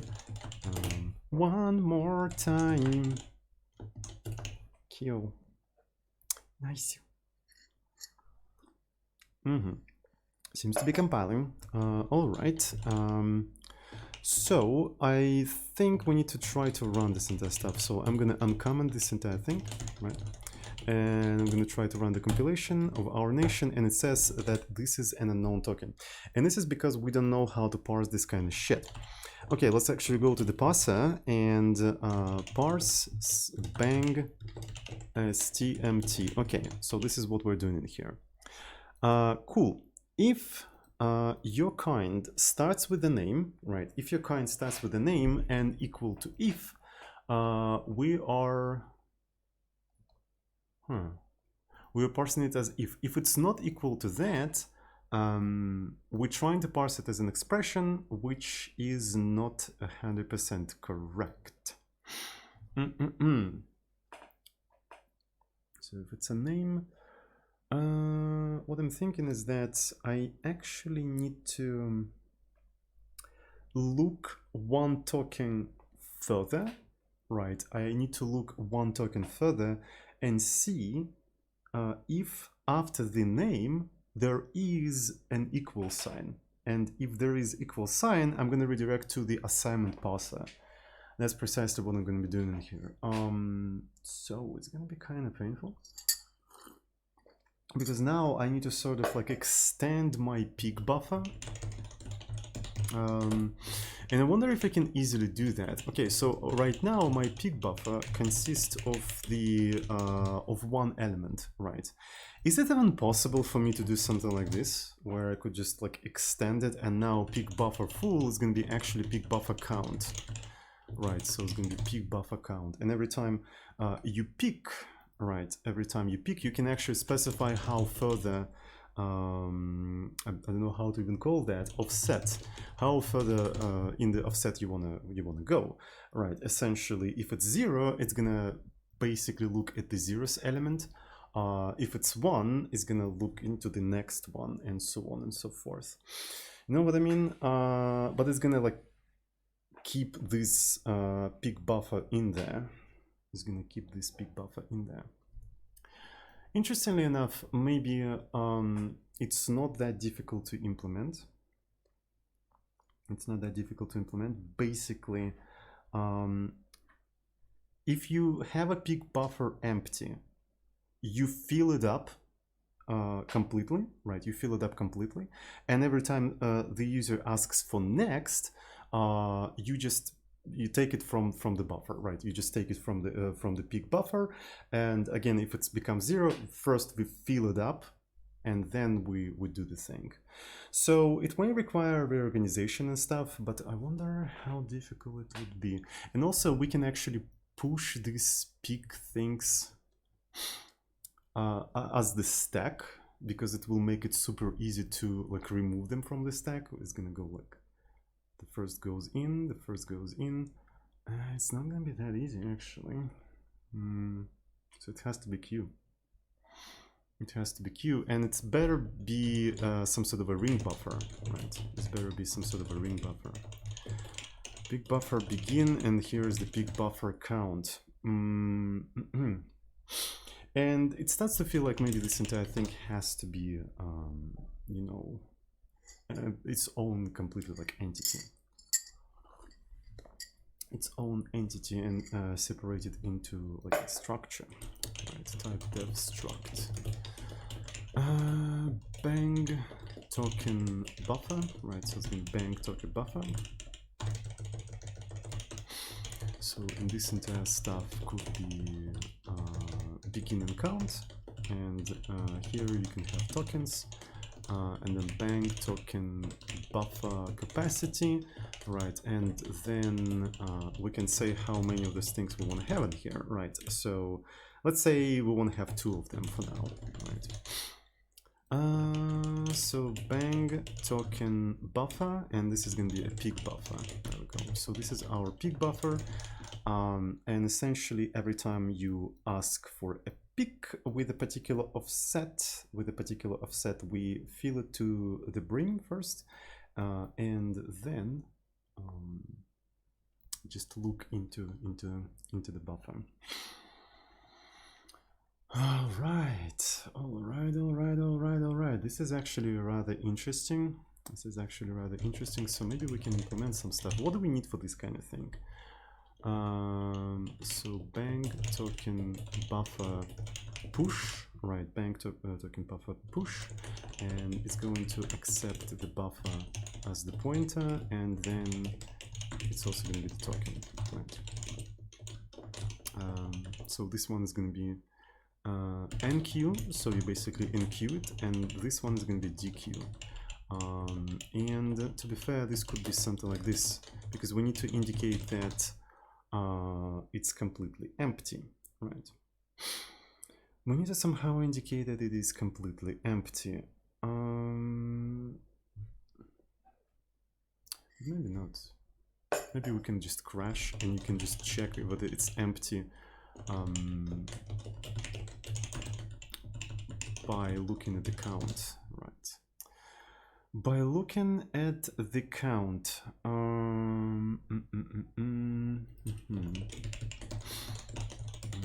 let's see.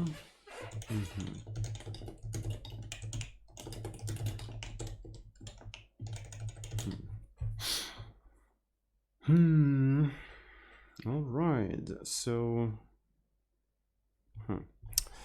let's try to implement this entire stuff. So it's going to be buffer, then token, and this one is going to be just void buffer. And let's just say that those things are not implemented yet. They're not implemented yet. False to do is not implemented yet. And this one, this is not what I wanted to copy.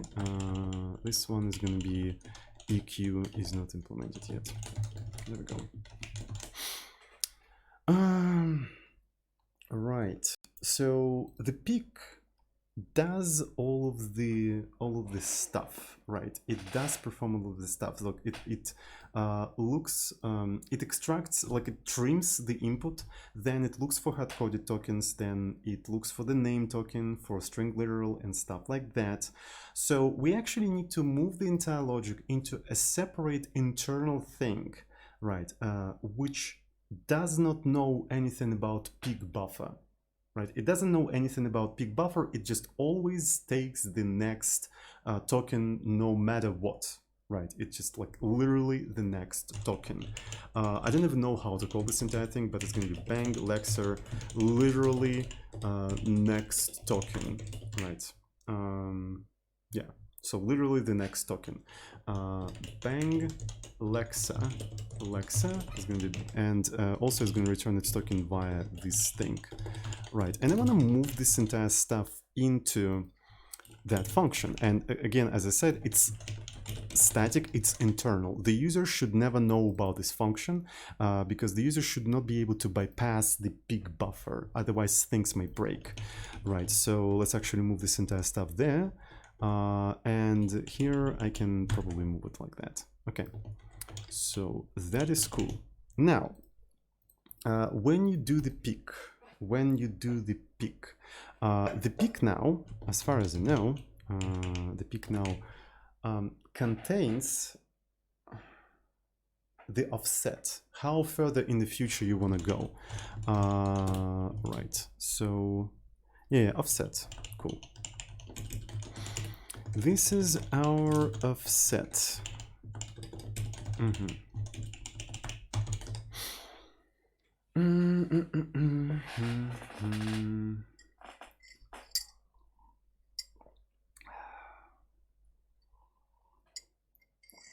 So now, if Lexa peak buffer count is equal to 0, right? That means the peak buffer is empty and we can't do anything anymore. So we need to fill up the peak buffer. So we'll do something like bang Lexa fill up peak buffer. Let's call it refill peak buffer. I think that's good. So it's going to be Lexa, you provide the Lexa, and that's pretty much it. So this entire thing was going to just refill the peak buffer.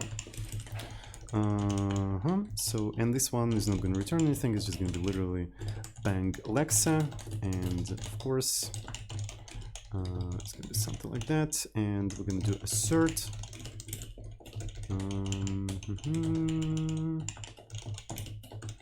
Okay. After we refilled it, we need to check if we even have anything there. Right, so if we even can accept anything. Oh boy, this one is interesting.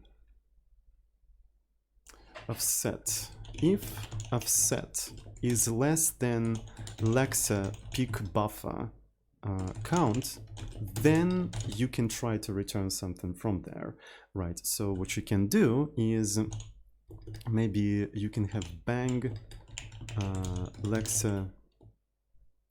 What was it called? What was it called? What's the prefix for this entire thing?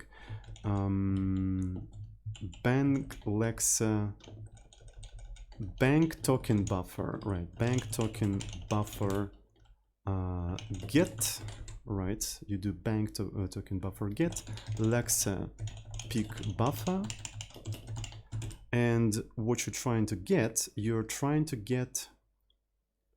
the offset value, right?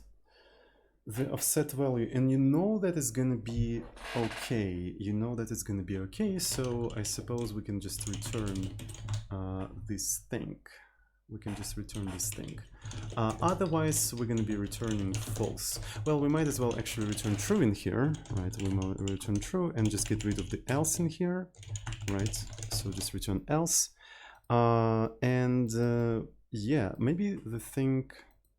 Well, when you pick in, you're not dequeuing anything, so it doesn't really matter. Right, essentially, you're just looking into the future.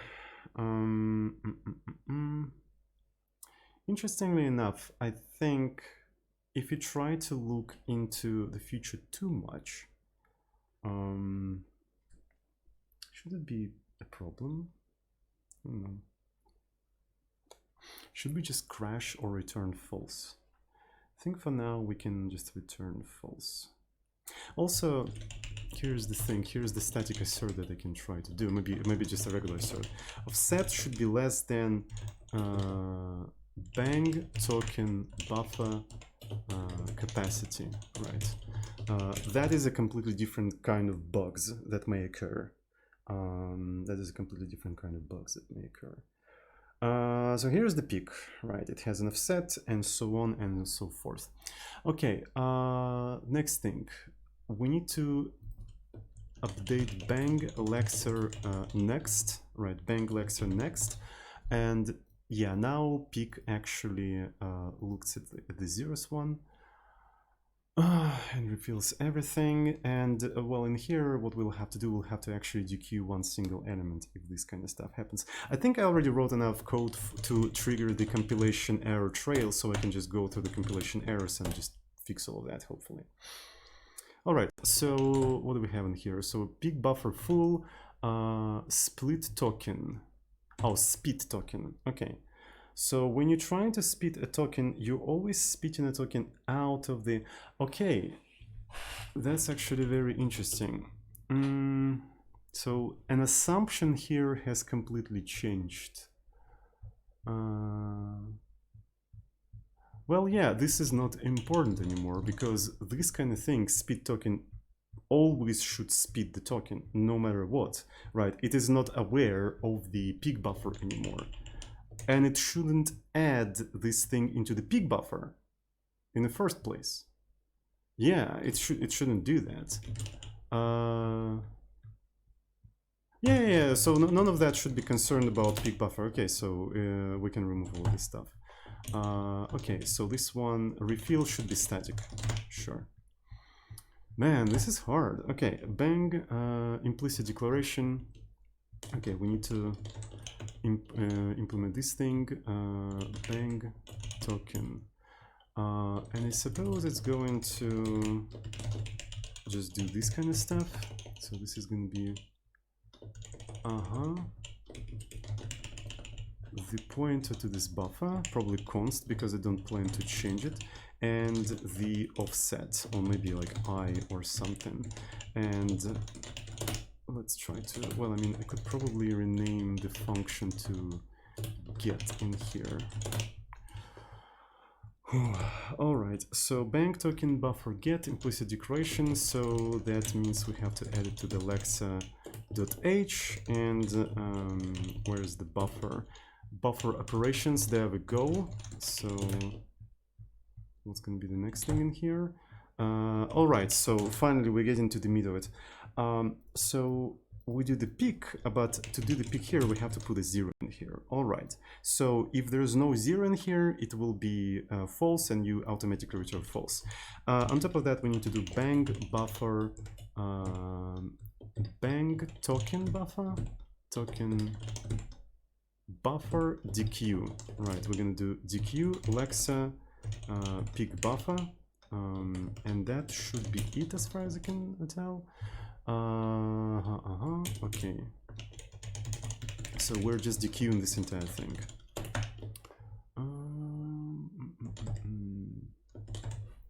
Well, you know what? I think when we're peaking, we should always try to refill it. No matter what, always try to refill it. Yeah, I think that's a good idea. And that removes any doubts on this thing, right? So that means if your offset is greater than count, that means you reach the end. But if it's greater than capacity, well, you're already going over the bank token capacity and you're not necessarily going to be at the end. All right, that is actually pretty cool. And refill will always look like, do you have a little bit of space left? Fill it up until it's fully, like completely full. Or at least when you don't have any more tokens anymore. Okay, so we have this buffer that we're maintaining and stuff like that, so that makes sense to me. All right, so defined but not used, that is fine. I mean, it's totally fine. Okay, parse bank expression. Okay, so we're in the parser, we're going to be looking at zeros token, right? So this is the zeros one, and this one is not used. I know about that. Okay, cool. Another one. So yeah, we'll have to go through each individual instance of peak and replace it with peak 0, because we're looking at the a token with offset 0. All right, cool. And I wonder if I didn't break anything. So let's actually go ahead and see. I'm gonna just try to run the example. Let me see if example has anything runnable. So this should be a runnable example. And if I try to run it, it fails here because none of these things are implemented yet. This is fine. All right, so while lexa peak buffer count is less than the, how is it called, bang token buffer capacity, right? Bang token buffer capacity. We also need to have a bang token in here, which is 0 initialized. While this is true, and the function like that is called literally next token. Next token bypassing peak buffer. Bypassing peak buffer. So this is literally what we need to do in here. Okay, while that and that, so here's the lexer and the pointer to the token. We're going to be enqueuing more and more tokens in here. So here's how we do that. Enqueue. We're going to provide the buffer, lexer peak buffer. It's going to be a pointer, and we are enqueuing this specific token. So there we go. And that should be it. While peak buffer is not full completely, and we do still have some tokens in there, we're going to be pushing these tokens into the peak buffer. All right, so this entire thing is implemented. Cool, I'm happy.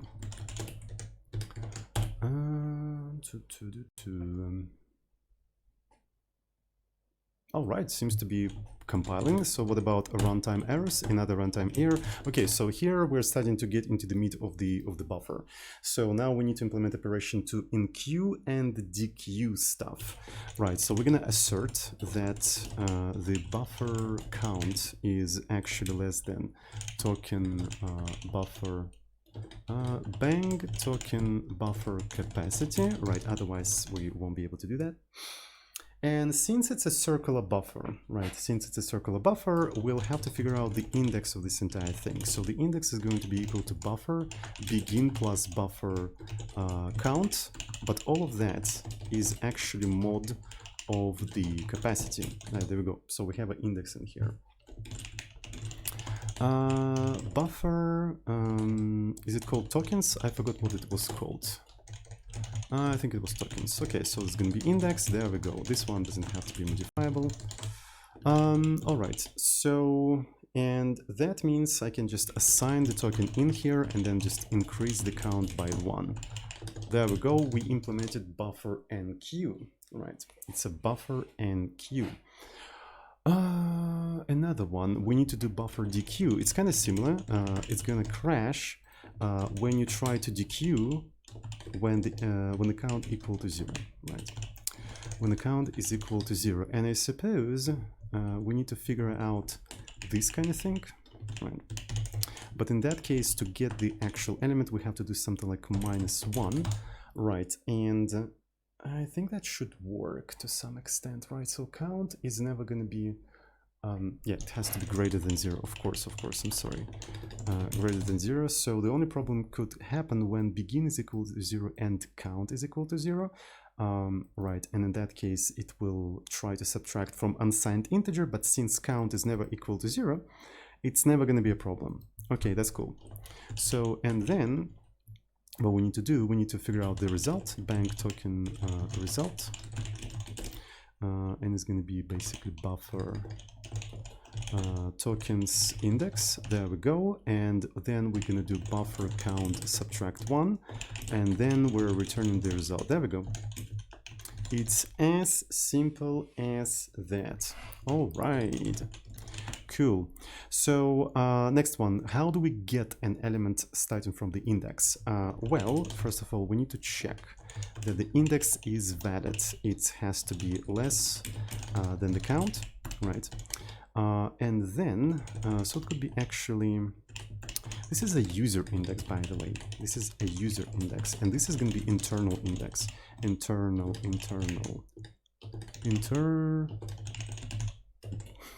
It's hard. Buffer begin plus buffer count. Actually, not plus buffer count, but plus user index, right? And all that's mod bank token buffer capacity, of course. And what we're doing here, we just return buffer tokens internal index. And I really like the idea of internal index in here, so maybe I'm going to actually rename index with internal index in both of these functions. Index, internal index, there we go. So that's cool. That is very, very cool. Let me see if we can compile this entire stuff. We should be able to.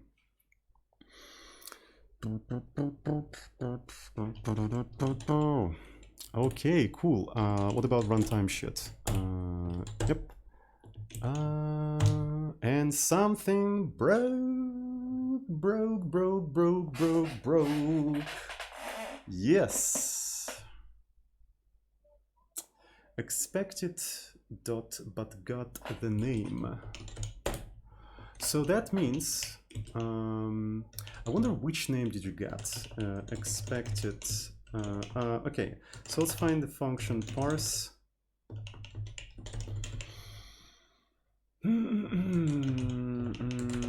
Parse var bang var definition. Parse bang var definition, and this is basically where this shit happened. We may try to actually debug this entire stuff, right? So let me take a look. So this is going to be build toolchain bang. Toolchain bang, and let's try to compile the example called while bang. Right, it crashes and everything is fine. Okay, let's actually try to GDB it. Come on. All right. So I'm gonna break specifically on this function because this is where it starts to go to shit. Let's run it with example while. All right. So let me see what is going on. I'm going to enable TUI and let's go. So we found some sort of location, right? We found this sort of location. Let's actually print var def loc, right? So the location is row 1, column 1, example, blah, blah, blah. Everything looks okay. Next one, if we try to print definition name, did we get the correct name? No, we already didn't get even a correct name. Right, so it did not skip. Expect keyword did not skip anything. And you know why? I just realized why. Because dequeue is not correct. Dequeue removes count. So essentially it removes the element from the end, but it should remove it from the begin. It should remove it from the begin. My God. Okay, so let's quickly do that. So on top of reducing the count, we also have to do something like begin +1, right?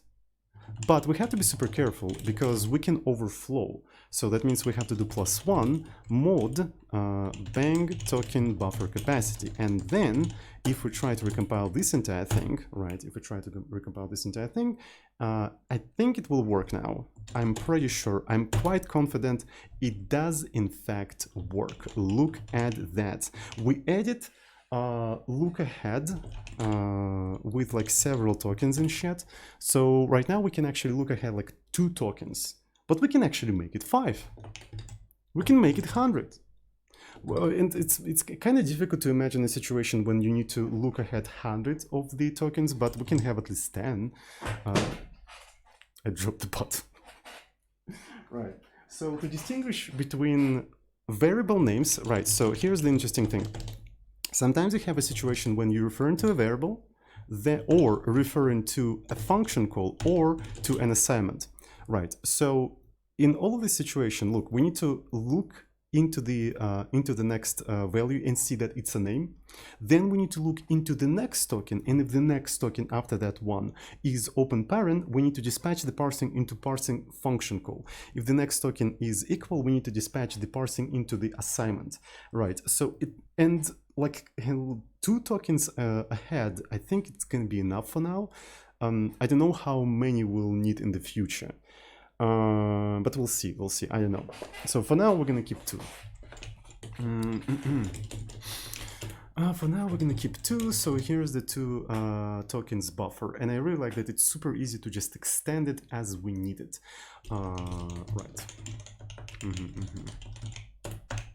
Right, and what's cool is that if you're gonna pick more than the capacity of this buffer, it's gonna be a runtime assert.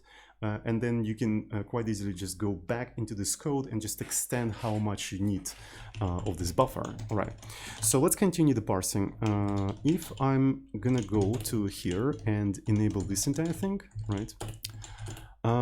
And just run it. It doesn't know how to do this thing. Okay, so let's go to the parser. And we're trying to parse a statement, right? we're trying to parse a statement. Okay, here you go. Here you go. So this is a name, and if the name is equal to that, oh boy, all right. I'm just thinking how to organize that a little bit better. So it could be something like, let's do a switch in here. So it's gonna be switch kind.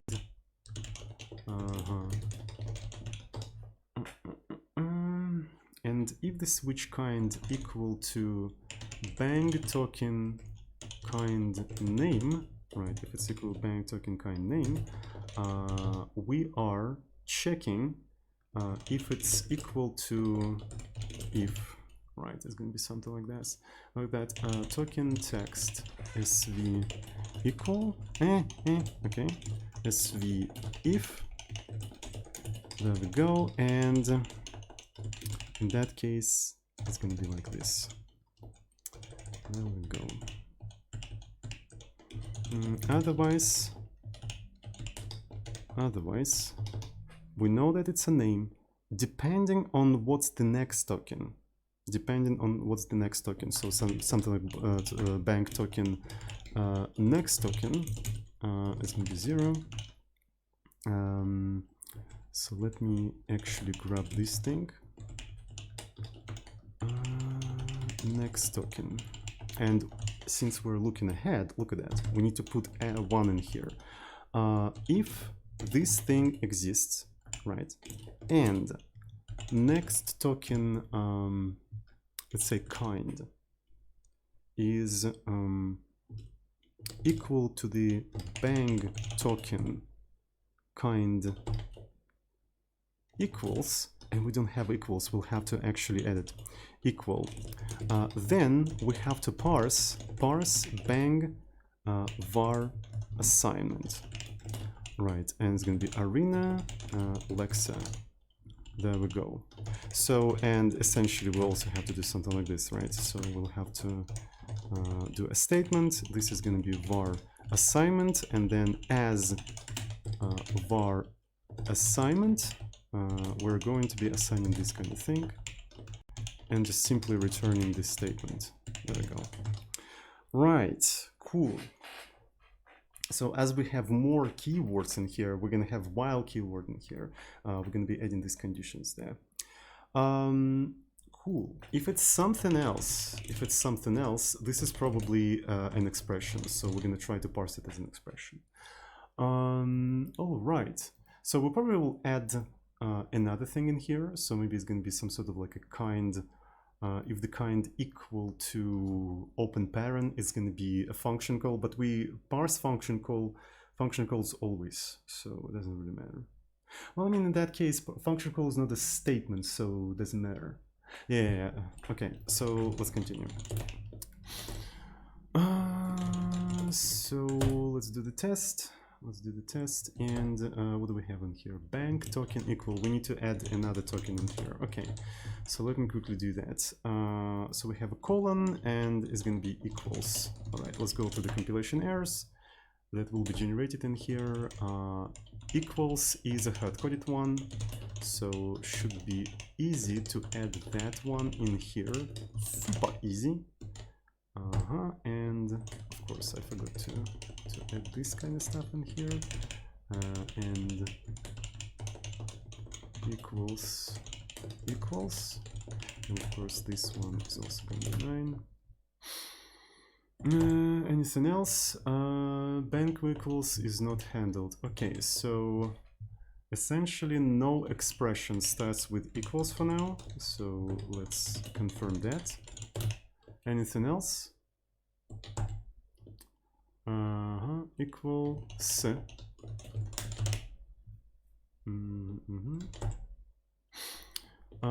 This thing does not exist. Let's quickly implement it. So it's going to be bang var assignment. Bang var assignment is going to be arena, then bang lexa. This one is not implemented yet. Yeah. There's just like too many things that needs to be implemented. Is not implemented yet. right, and Emacs is so slow. It cannot keep up with my key presses. It's actually quite funny. All right, so, and of course you need to add this entire stuff into the header, of course. All right, so what's next? Void arena Alexa. What else do we have in here? Bank token, unused variable, not handled. It is handled. What the hell are you talking about? Oh, okay, I see. Yeah, I see what it's talking about. Yeah, because we added the, yeah. All right. Okay, so this is how we're gonna do all that. Boom. Yes, go away, fucking this, mate. And could be something like this. Right, and in here should be quite easy, maybe even like this. Ah, shit, fuck. And also, yeah, okay.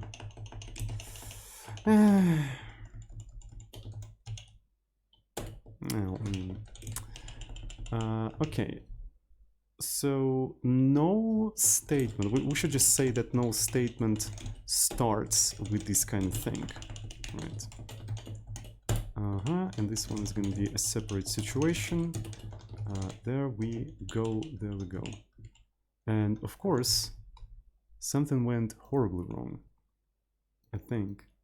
Not 100% sure, but because I forgot to do this thing. Okay, so basically we need to throw an error in here saying that no statement starts with this kind of token. It's kind of similar to parsing expressions, right? No expression starts with blah blah blah, right? So let's quickly do that. So it's going to be break, and let's put it like this. No statement starts with this thing, and we do have a token, so it was actually quite easy to copy paste this entire stuff, and this one should be unreachable, right? So if you reach that, you reached the unreachable. Row, find the power. Okay, so let me see. This one is going to be parse bang, and let's put this thing unreachable. Exit 1. There we go. Is it going to compile now, please? Almost. We almost did it. Statement may fall through. Thank you so much for warning me about fall through. Yeah. Fall through is a real issue of software development. It's a plague of the industry. Am I right? Okay, cool. Now we're trying to parse the assignment. Cool. So bang var assignment. Right. Var assignment. So initially is going to be initialized with the zeros, and then what we need a name, right?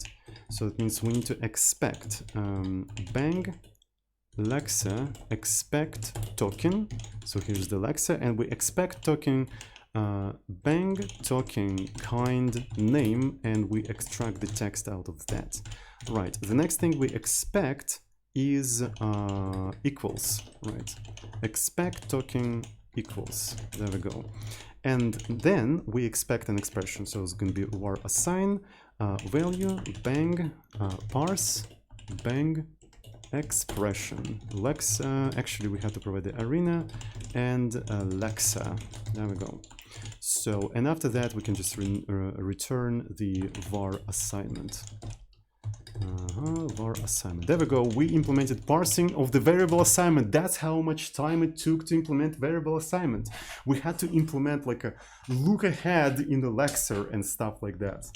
Holy shit. Okay, so let's try to recompile this entire thing. All right. And can we run the example now? Okay. Cool. Expected. Oh yeah, I see what's going on. It's not going to work because we don't know how to parse numbers. Yeah. I wonder if I can quickly just check if it works with strings. Oh yeah. No statement starts with. All right, this is actually very interesting. I think after I try to parse var bang var assignment, right? After I try to parse that, I have to specifically expect bang Lexa expect token, and the token that we expect is bang token kind semicolon. There we go. And if I try to recompile this entire thing. All right, so, and it failed because, all right, we managed to parse the variable assignment, and now we need to implement the compilation of the variable assignment. You know what's interesting is that this is a valid code right now, because when you try to access a string, it's automatically pushed to the static memory, and the value of this string is an address in the memory. So this entire thing should technically work. All right, let's give it a try. Actually, I'm kind of curious. So yeah, variable assignment. So what you need to do to assign a variable, you need to use an operation called write 64, I mean, not 68. And this is a special instruction. Instruction write 68, why don't I say 68, 64. And if I remember correctly, I don't remember what it first takes. So the first element is the memory address. Okay, so first you push the memory address of the variable, and then you provide the value, and then you call this entire thing. Okay, so that should be pretty straightforward to compile to something. Right.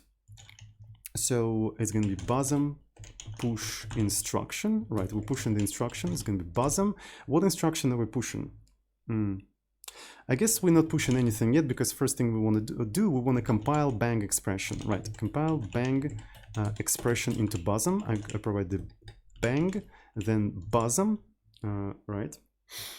Bang, then bosom, and then do I need to provide anything else? I think I need to provide var assignment value. So first we're compiling the expression that we're assigning to the variable. That's what we're doing. After that, right. No. Right. I'm already tired. So we need to also push the instruction push, right? The address of the variable. So variable assign actually has a name. So we need to get the variable address by name. So bang get global var by name, right? So we're going to provide the bang, and then right, we provide the name, and we're going to get a global var. It's going to be var 0 initialized and shit. And if this entire thing, well, to be fair, we can just get the pointer to this entire stuff, right? We can just get the pointer. And if var, let's actually assert this var is null, right? Okay. Properly check if assigning non-existing variables, right? All right, so we're gonna have that, and then we're pushing the var address in here. There we go. We're pushing the var address. Then we're pushing, we're compiling the value, and then we are pushing the instruction write 64. Right. There we go. That should work, I think. So, but yet we'll still have to implement the bang get global variable by name. Right, so let's actually put it in here. So we're gonna accept bang variable name, view name. This is gonna be a to-do, right? Should be public. It's going to be static. And here we're going to be returning a global variable, global var. So the idea in here is essentially iterate through all of the global variables, right? Size I0 less than bang global vars count plus plus I, and if bang global vars I name equal the name that you want, you just simply return the pointer to this entire thing, otherwise you return null. There we go. Is it gonna compile now? And let's see. Var address. Okay, unknown type. It's a bang global var, as far as I know. There was another one in here. It's bang. And I also see some stuff in here. This one is a pointer. Let's actually dereference it. Come on. Come on, come on. And this is not how you check the equality of the string views. You check the equality like this. There we go. Anything else? Anything else? Incompatible type, push something, something. It has to be, I suppose it has to be word use 64. Right, otherwise it doesn't want to do that. All right, anything else? And yeah, also this one could be just 0, it doesn't matter. All right, you cannot easily do that. Okay, I can just do it like word use 64. Are you gonna be happy now? Please tell me that you're gonna be happy. And it seems to be compiling. Nice. All right, so we managed to compile a variable assignment. This is pretty goddamn fucking exciting. All right. So if I try to run this entire thing, it fails at, yeah, apparently it was never a thing. It is null now. The variable is null. I wonder why. Even though I was referring to the variable, compile variable definition. When I compile a variable definition, compile. Okay, let me see. So let me go to this function. Let me go to this function, and I want to actually break on this function and see what the fuck is going on. All right. So it's going to be a run example. It's not hello per se, it's rather that, and let's break on this specific function super quick. Right, and let's just run this entire thing. Yeah. So what do we have in here? Let's take a look at the bang. So we have global vars. What about global vars count? Okay, so global vars count is all right, and its value is that, so I don't see any problems. So maybe we have to take a look at the name. Right, what name is equal to? Name is equal to, yeah, it should work. If they're equal, we should get the pointer to global vars I, but it just doesn't work. Look, if I print name, it is I with the count 1, and if I print bang global, well, yeah, it is working. Look at that. Right. Okay. I'm an idiot. I'm already tired, alright? I'm already tired. Just cut me some slack. Right. Alright, so we managed to assign this entire thing, and there we go. It printed something weird. Alright, it printed something weird, and I wonder why. But that was very, very interesting.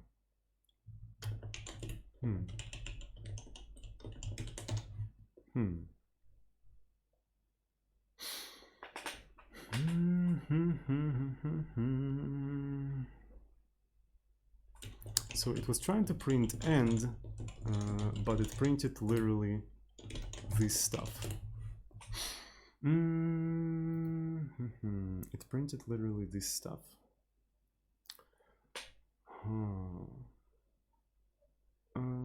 We can take a look at the disassembly of this thing. So I'm going to go to the compilation, and instead of running it, I'm going to do debusm. Right. So in the debusm, we push, I suppose, 0 first. So this is the address of the thing. Then I push 8. I don't know where 8 is coming from, but that's what we're doing. And then, oh, I see. Yeah, you cannot assign strings to the variables yet. Okay, because when we compile strings, they get compiled into size plus string, so we can easily pass it to the right. You cannot do that. All right. Okay, so we need to implement the compilation of the string literals, right? So not string literals, but integer literals.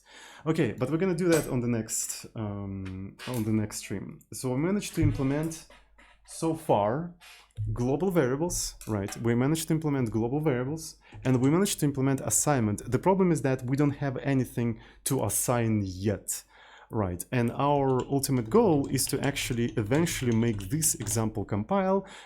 We spent almost like 2.5 hours compiling this thing and this thing, so we got until here. But we now have a notion of global variables, and we can do things with them, which is kind of exciting, not gonna lie. So all right, so that's actually a pretty good stream. We got 14 voids, and I think we need to think about the thumbnail, right? So I'm thinking that I'm gonna actually show something like this. I have an idea for a title, so I'm gonna actually use this as the thumbnail. At least I'm gonna try, right? Because if you look at it, right, there's a little bit of a mystery going on in here. Like, why the fuck would you put I as a separate variable? Why wouldn't you use like a for loop, but while loop with a separate I variable, and also put the variable I into the global scope? Like, why the fuck would you do that? It's so weird. So this is a perfect thumbnail. Anyway, so that's it for today, boys and girls. That's it for today. Check out the description for all of the links for today. Right. So we don't really have that many links today, but yeah. Check them out anyway.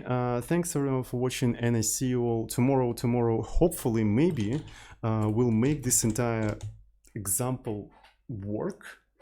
I really hope so, but it still requires a lot of things to implement. So you'll need to implement numbers, also binary operations. And once you implement binary operations, you need the plus and less. We'll see. And then once you have all of that, you still need to implement while loop. Right, and this is as simple as I can get it, actually. Well, okay, so we can actually simplify it even further. We can make while true. Well, I mean, yeah, we could have actually done it like that. But I mean, it's not really that interesting because like it never stops. It would be kind of cool to be able to stop this entire thing. So anyway, thanks everyone for watching. Love you all.